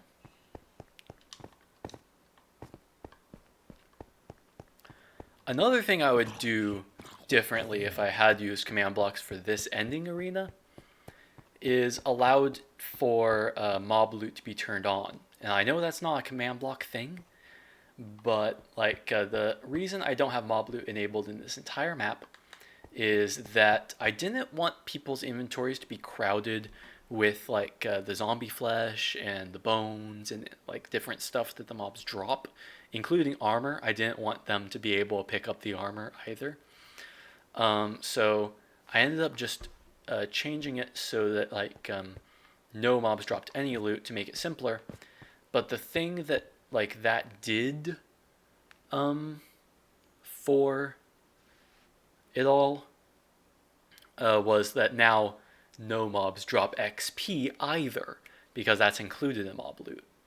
So what I would do differently is have command blocks be constantly running so that any item that's like named rotten flesh, named like bone, or any of that stuff would just be immediately destroyed upon an enemy's death, and that way the XP would still exist, but the rest of the items would not.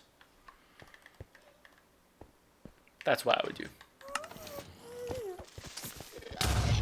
There's definitely a lot of things I've learned about command blocks over time, and a lot of things that I can do with them that I sometimes choose not to, sometimes I do choose to, but it's like that's definitely one of them. That's one of the ones that I think is kind of a cool thing to do.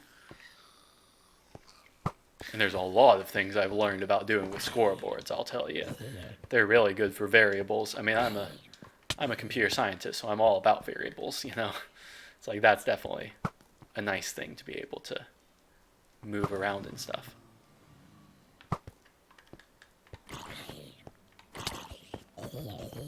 One thing I am in the process of, though, that I don't mind spoiling because it's going to take a long time, and I can imagine no one else would want to do it the way I want to do it, is like I'm trying to also set up like a programming course that I might like, or well, not a programming course, like a digital design course that I would put on Skillshare. But instead of using like any separate programs and stuff, I would run it through Minecraft. So I would be able to teach people build counters, adders, all the kinds of stuff that's like basic CPU architecture. And eventually maybe even allow people to be able to build their own CPU. I mean, that's what I did in my digital design class at university. But of course, you know, I didn't learn it in Minecraft. I learned it, you know, the way you would expect to learn it with like different programs that were meant to do that stuff. But still, I think it'd be a cool idea for me to do, and I think it'd be something that I probably would want on Skillshare and not like on my channel, just because it would take so long, and it seems like the type of thing that would be like an official course that I would want to like make sure that I would at least be slightly compensated for if I did it, just because it's a lot of effort. It's a lot of effort to deal with that stuff.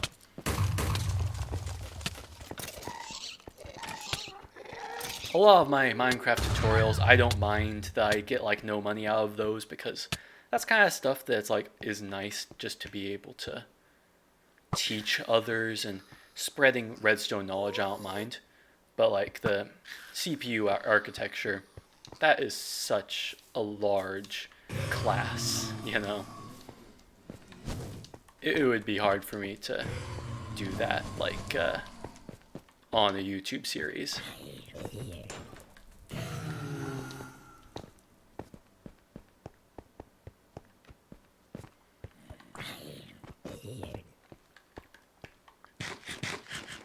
I definitely gotta think at some point about my philosophy of like Minecraft maps and content and stuff, because like I definitely struggle sometimes with like the idea of like when should I be paid for like my work?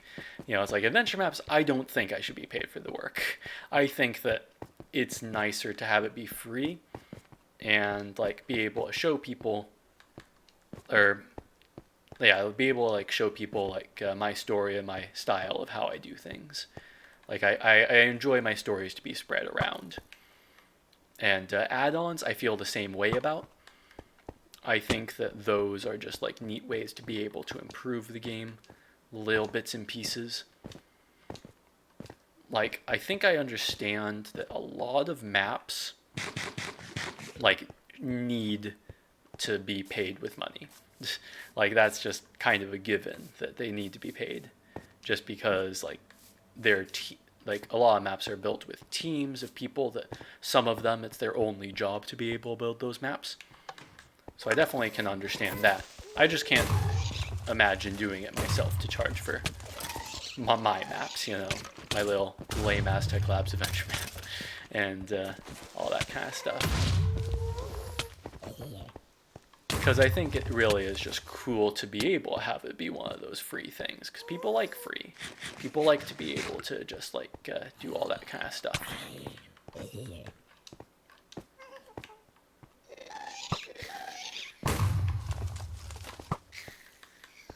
Hello, creeper.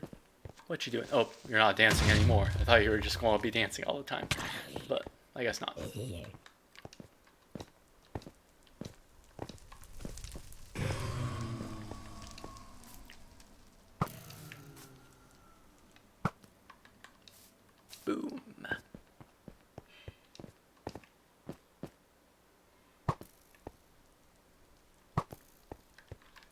come on, you stinking blazes. Don't even really seem that concerned with me. They're definitely not attacking. I mean, this zombie definitely is, but blazes don't seem to be much issue for me. Hey, Blaze, what's up? Oh, never mind. I take that back.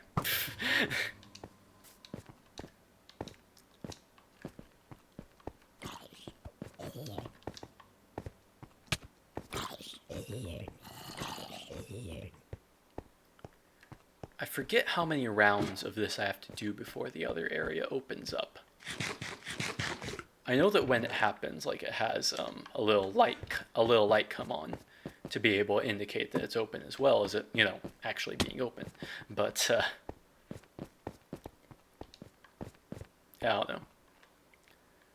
The yellow mode also does it, so I might actually do some more of those.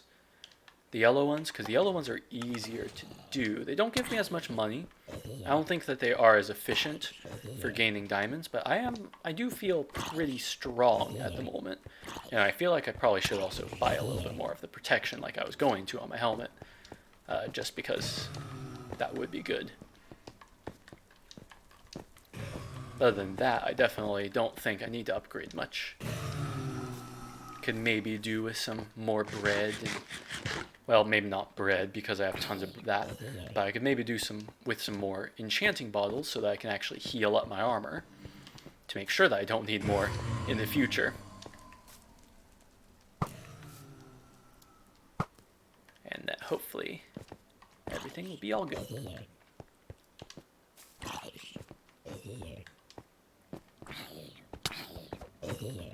Alright, I think that's the end of that wave. I'm going to try and thus get myself the protection. 16, okay. I think I realized what just happened there.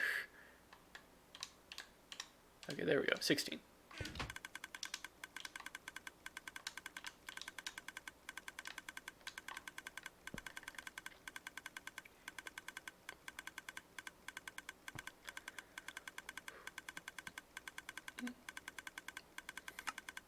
Bam.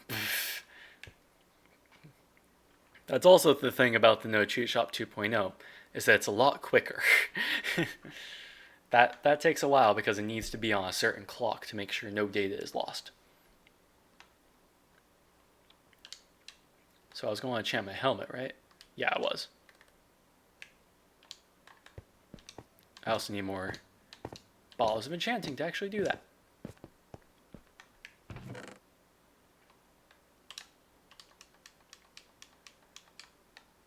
Let's get 100 bottles.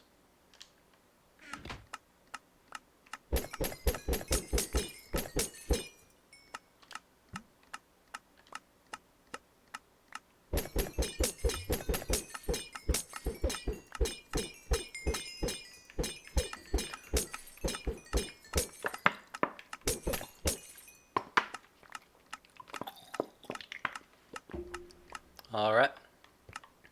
I mean, I actually don't know how many balls we still are needing to collect from this thing. It'll obviously keep going until we don't have enough money for it to sustain itself, but theoretically we should eventually get the 100 that we need. So protection, that only costs 5 apparently, so that's good. Let's try and only have on the armor, so we can go ahead and repair that a bit more. Or the helmet, I mean. And then, there, we're good, theoretically. Oh, right, I remember why we need a bunch of diamonds now. We probably do need a bunch of diamonds. We actually probably, yeah. Let's keep fighting the yellow ones until that unlocks, how about? And then we can worry about like the little bit higher levels later. Because the nice thing about the yellow is that it only has zombies and blazes, whereas a lot of extra enemies come around for having like the other stuff. Although you do get double the diamonds, though. There is that. I'll admit that wasn't something I was considering that much. But it's easier to like speed run to get the door open with the yellow, at least. It feels like you're making more progress as you go on. And shoot. Stop it. You decide that that moment you wanted to float. Decide at that moment you wanted to go right where the arrow wasn't. Okay, fine then. Fine.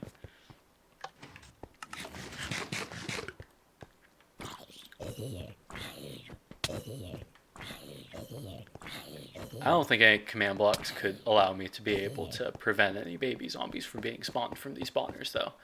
Because I would really like it if it was only normal zombies and not any baby zombies of any kind. But I know that that's just not gonna happen. Unless I somehow test, like, their height. But I don't know how to test that. Because all coordinates are measured from a player's feet as well as a mob's feet. So they're not going to be able to, like, say, oh, like if they're on this certain y coordinate, because they're all on the same y coordinate.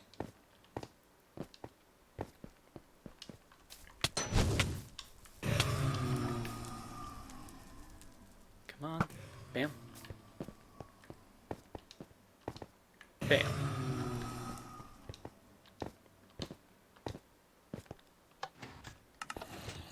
Still not open.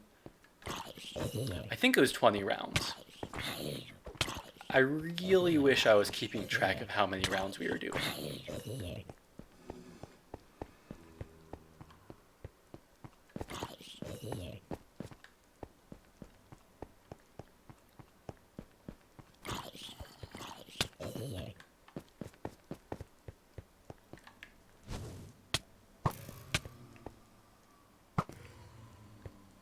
Get the blazes.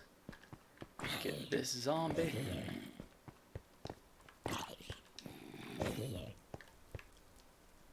Then get these guys. Bam.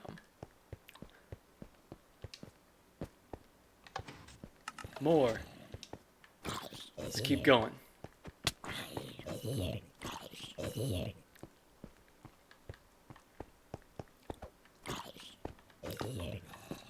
If I remember correctly, I think the inspiration for having this ballerina was like an adventure map I watched like a while ago, or that came out a while ago. I watch it regularly.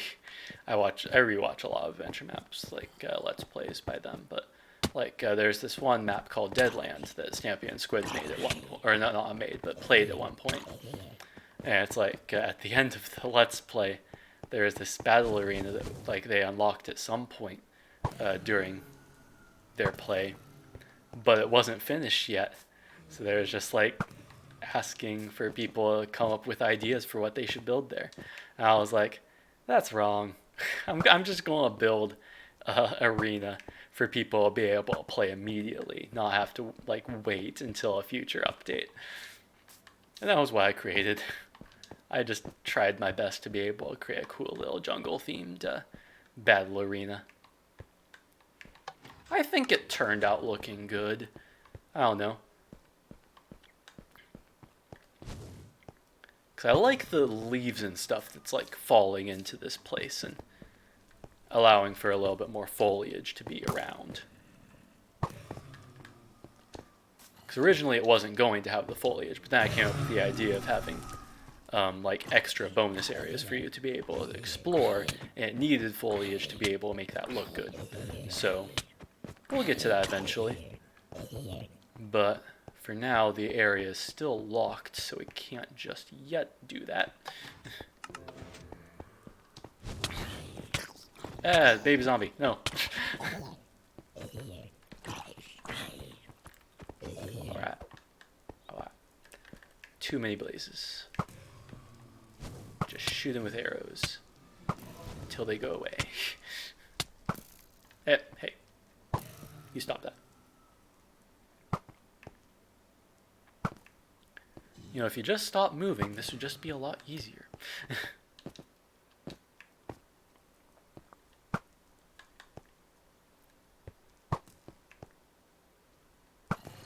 There we go.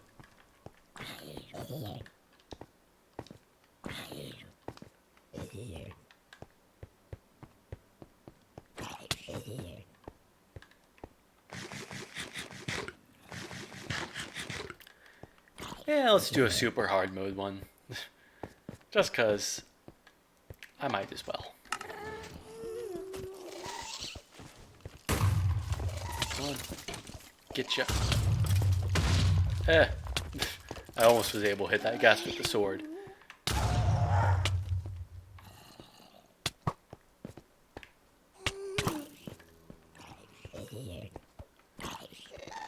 Is my bow a flame? Oh, it is a flame. I didn't realize that. I should have realized that because I've been like shooting them like this entire time. But yeah, I was able to do a mid-air shot. Got blasted into the air by a creeper and just hit him.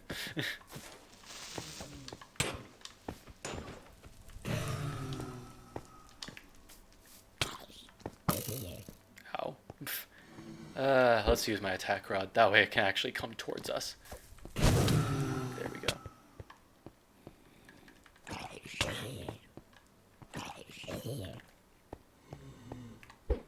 Come on. Just... Yeah. There we go.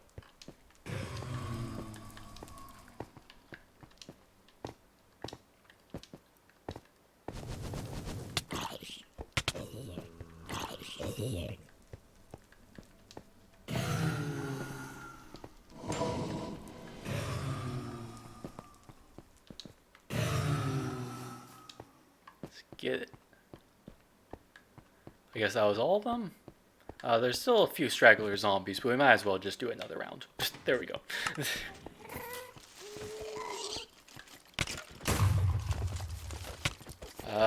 Wither skeletons. You know, this area was a lot harder before I implemented the creepers, because having like 8 wither skeletons all going after you is a lot worse than 4 wither skeletons and 4 creepers. Which I think was for the better, because I'd rather it not be impossible to win.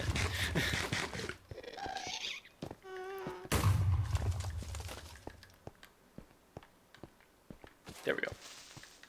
And ultimate bow, get you.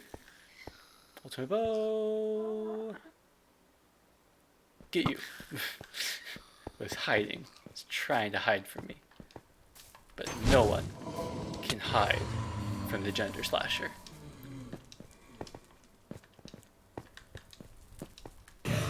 There we go. Come here. Yeah, yeah. Okay, you hit you with a piece of bread. Because that's obviously what I meant to do.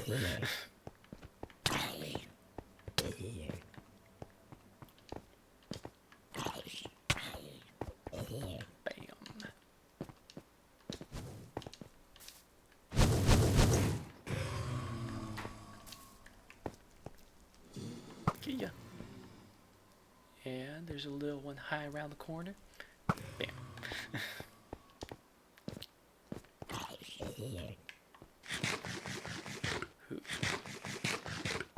Got hungry after all that.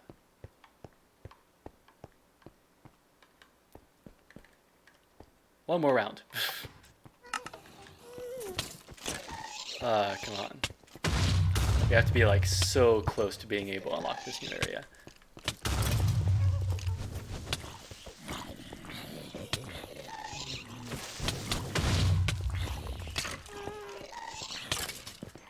Oh my. I don't want to die.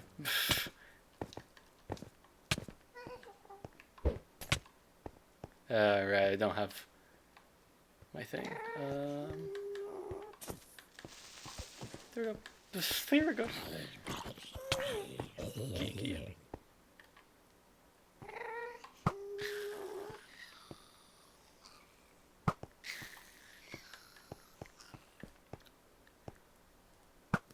Shooting things with arrows from a distance. The safe way of doing things.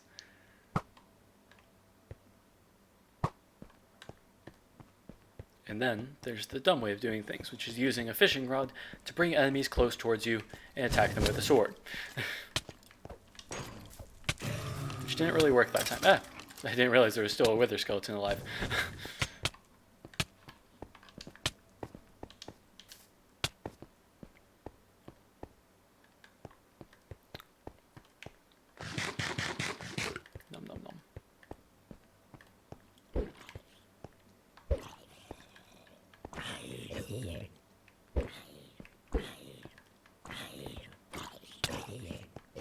There we go.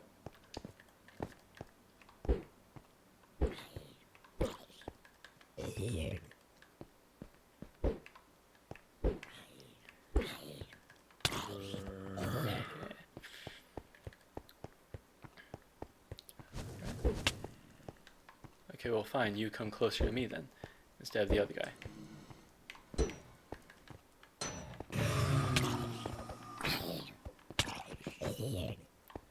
Alright. Now time for you. Or I can just shoot you with the bow, I guess. It's probably easier. For some reason the fishing rods really don't have very good range. It just goes that far. But either way.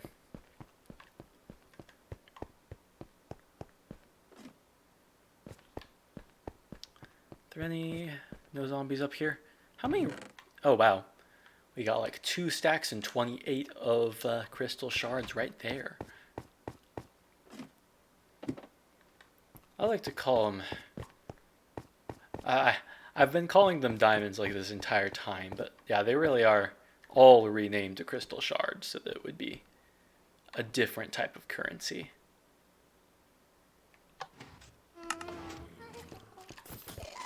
Okay, not quite.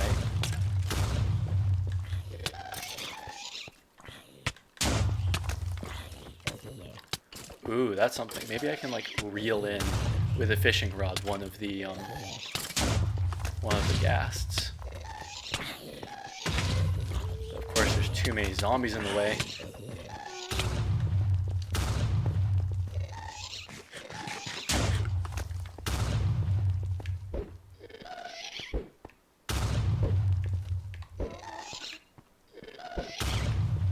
Yeah, the fishing rod's not long enough.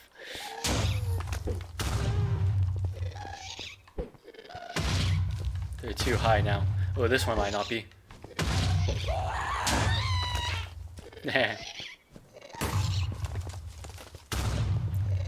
Even if I reel it in, it's like by the time it gets close enough to reel it in, I'm pretty much close enough to be able to hit with a sword.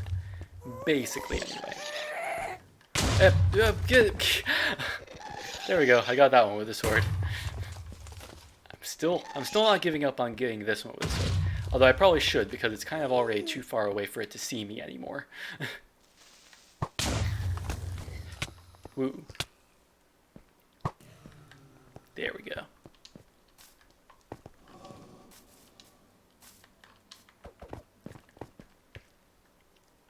Bam. Bam. Hey. Stinking creepers.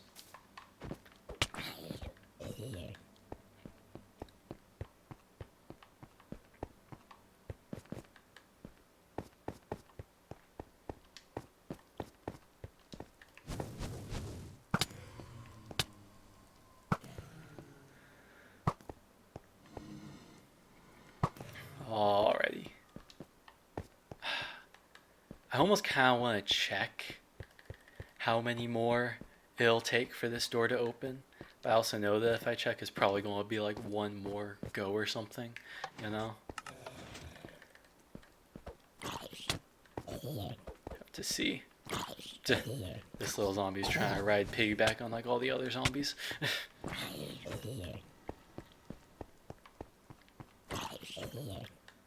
Come on. It's another little zombie. Yeah. That was just normal zombies. Nothing to worry about. Normal zombies are a lot easier.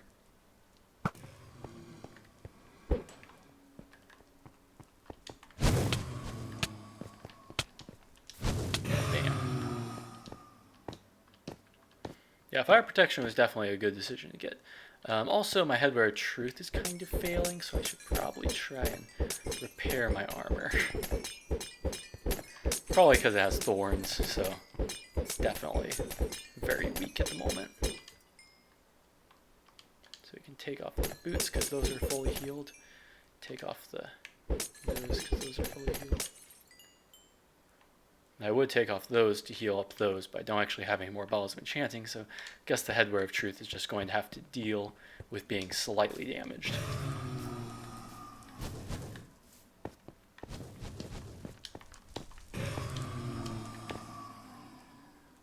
Bam.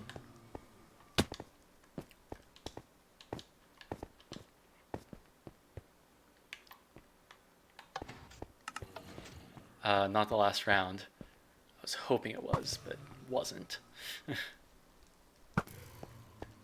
I'm pretty sure it only requires 20 rounds. And you would think that we would have already done 20 rounds, but I feel like maybe I'm kind of overestimating or underestimating the amount of time it takes to do each round.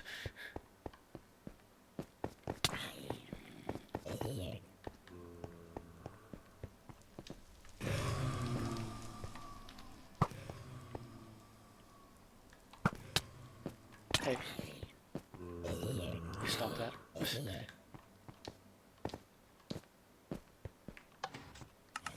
Oh, it's open! That was the last round.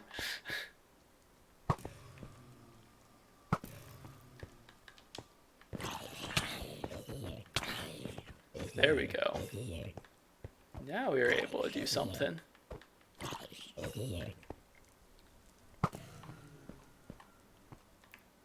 And baby zombie. There we go. So now we can actually get golden apples for 8 shards, as well as being able to get a speed 2 beacon and a jump boost 2 beacon. I'm not sure if we well, we have enough shards for one or the other, but we don't have enough shards for both, although we might have enough shards. I don't know how much shards we have actually. I need to be able to go up to the top and see how much shards like we collected over those couple of rounds. So we have 59 shards in here for some reason or another. I think 24 will actually do us. If we do one extra hard round, we should be able to have enough money to have both jump boost and speed.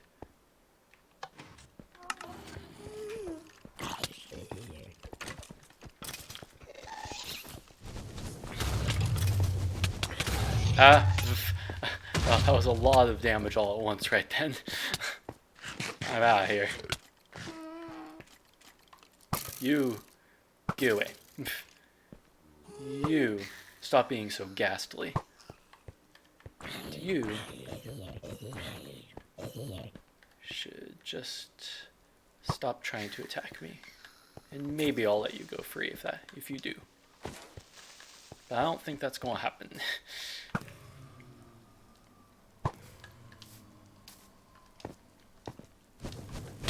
So, alright, let's get them.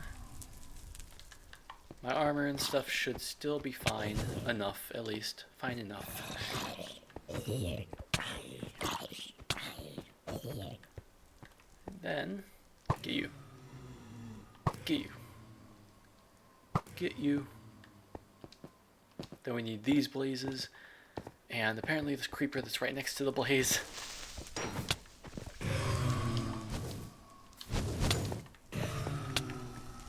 I think this is the last one. There may be a straggler zombie around here though, so I might as well just double check.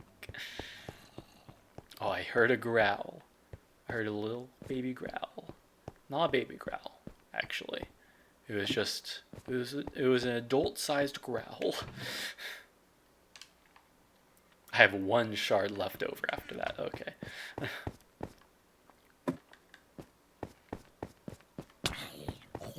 There we go. We got the adult-sized growl. So then all I need to do is go into the jump boost, have 2 stacks of those, and 3 stacks of the speed 2.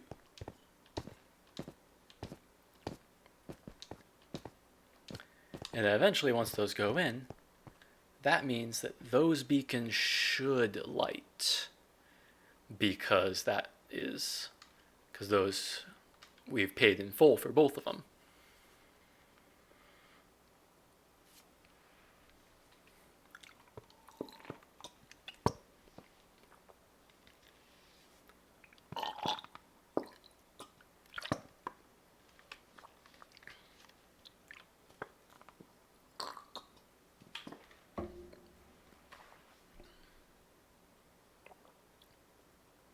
Any second. Oh, that one go. That jump boost just lit up. Was able to go in order, just having the lights. Maybe we can get a better view on this one. Let's even go into F1 mode. Of course, we now have like all these particles on us, but that's fine. We'll survive.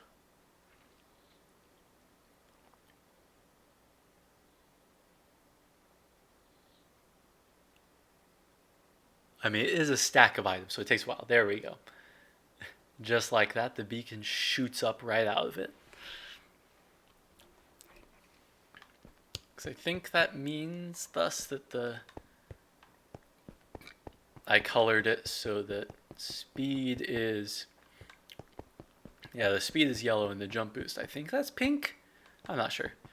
But then we also have like these two beacons that we can deal with too once we get to them. Which kind of spoils what they are because we kind of know that those are beacons now, you know. So we can jump a little bit higher, be able to get around here. And we have like a whole entire chest like with enchanted apples, a lot of stuff, crystal shards and things. Gonna use some of those to heal up my helmet more because I didn't have enough dedicated time to healing those. Alright, so now time for parkour, I suppose.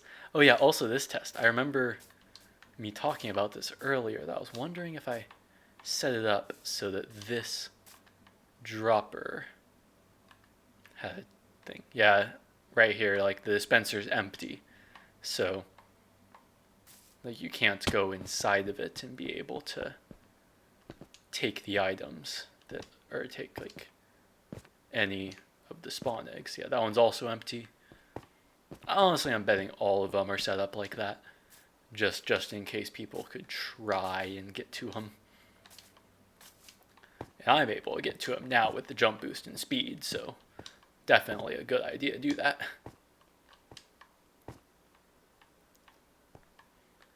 Then here, let's see if we can get to this ledge here. There we go. Very nervous because pretty sure from here it's all the way down. Oh right, there's no other higher place to go. We just start here. Chest. Get a Smite 5 book, or 2 Smite 5 books in fact. Which would be helpful if I had any. Oh, actually, I'm able to buy swords that like have that are empty, can't I? So I can actually get myself a Smite sword if I wanted to. We'll see if I do. I doubt I will, but you know, it'll be fine. I was hoping that would work because I knew I didn't have feather falling anymore. I mean, I lost a lot of health, but I didn't die at least. That would have been a very terrible use of my totem of undying. Just jump off a ledge and, you know, get all these buffs. Is feather falling actually something you can buy here? I don't think it is. Because sharpness, knockback, fire protection, power blast protect. Oh my! There's just a wither skeleton just hanging out by the shops. Punch 2, thorns 3, mending, unbreaking. Yeah, it doesn't seem like it.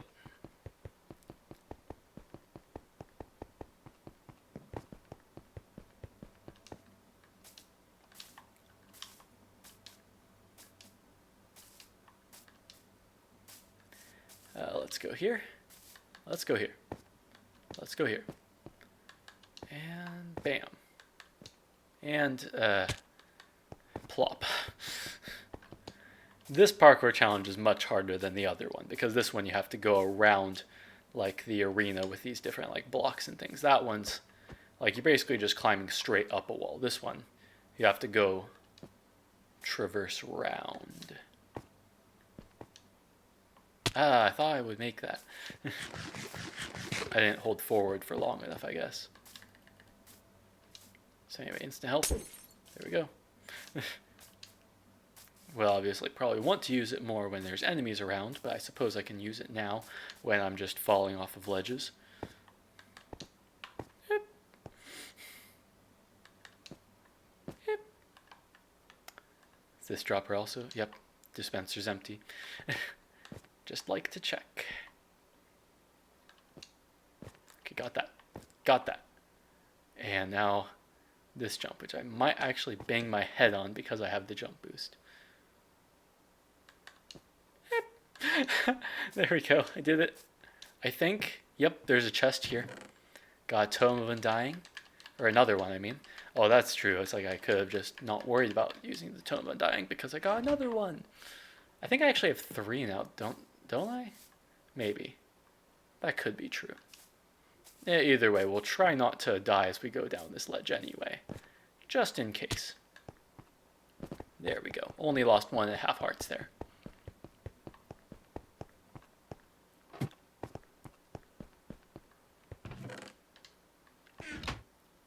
Now comes the moment of truth where we try and jump onto this to get the magical chest. Oop, that didn't work.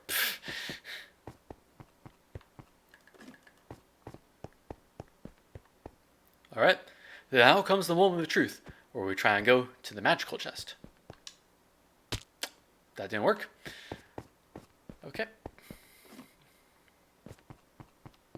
Now, for the moment of truth, where we try and go to the magical chest. That one was doomed to fail anyway, I said it wrong. So, let's continue. Okay, so now comes the moment of truth, where I go to the magical chest. Let's actually make sure that we have a little bit more health on us this time, though. Nope, that didn't work. Oh well.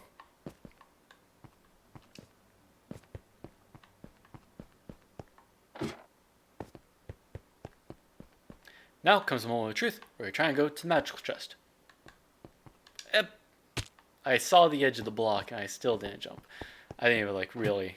I wasn't even close to being able to be on time to jump. Okay, now comes the time where we're trying to go to the magical chest. Nope. I forget if the trick is to get onto that slab or to get onto the lower bit of there. Maybe I'll try that. Now comes the moment of truth where we try and go to the magical chest. Let's have a little bit more health on us. Nope. Didn't even jump. Didn't even jump. Now comes the moment of truth, where we try and go to the magical chest. Oh, yes! Yes, no! Gotta be...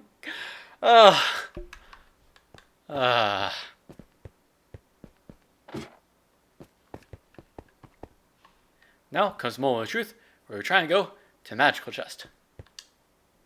Plop.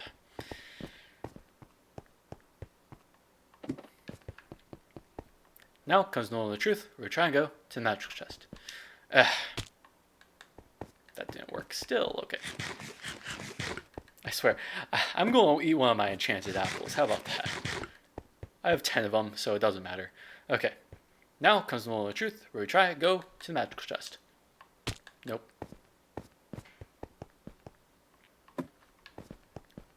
Now comes the moment of truth, where we try and go... We're trying to go to the magical chest. Come on. Come on. I gotta do this. I'm not going to give up till I get it. I even did get it. It's just that I fell off while I did it. Okay, there we go. Come on. Now comes the moment of truth where we go to the magical chest. Okay, that was too early of a jump, not too late that time.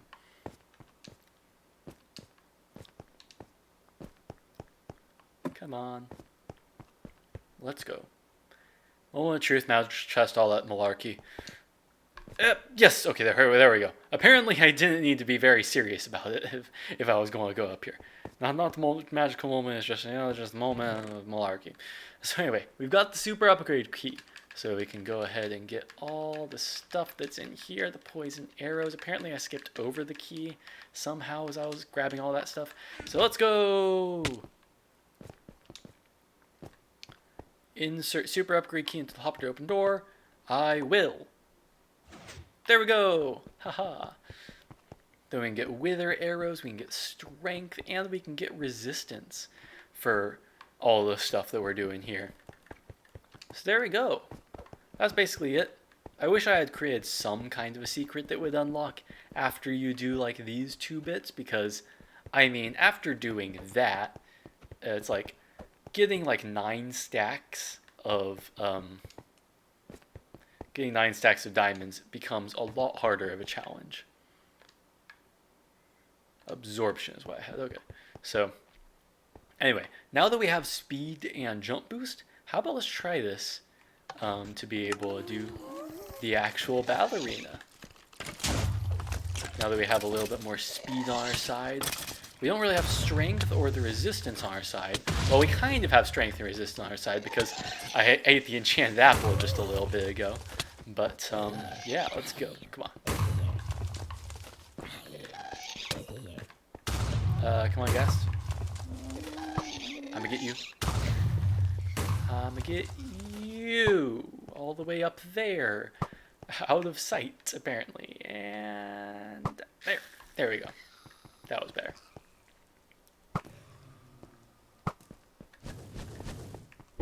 You attack rod. Yeah.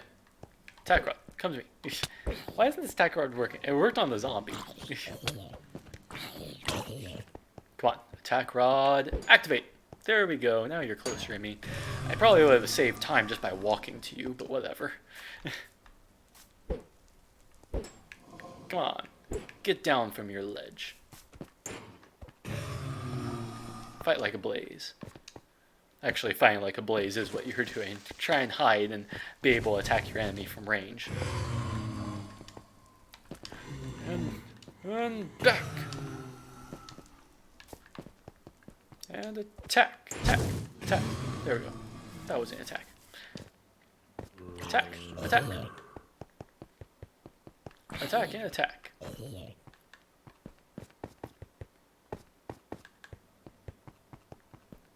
Let's go. I think that was all the enemies, actually. There might be still a straggler zombie somewhere. Or a wither skeleton that somehow ended up back here like last time. But yeah, that's all. There we go. We did it. We did it. We have 2 of the beacons. We don't have the other 2. I doubt we're going to get enough diamonds to do the other 2. But we can always dream.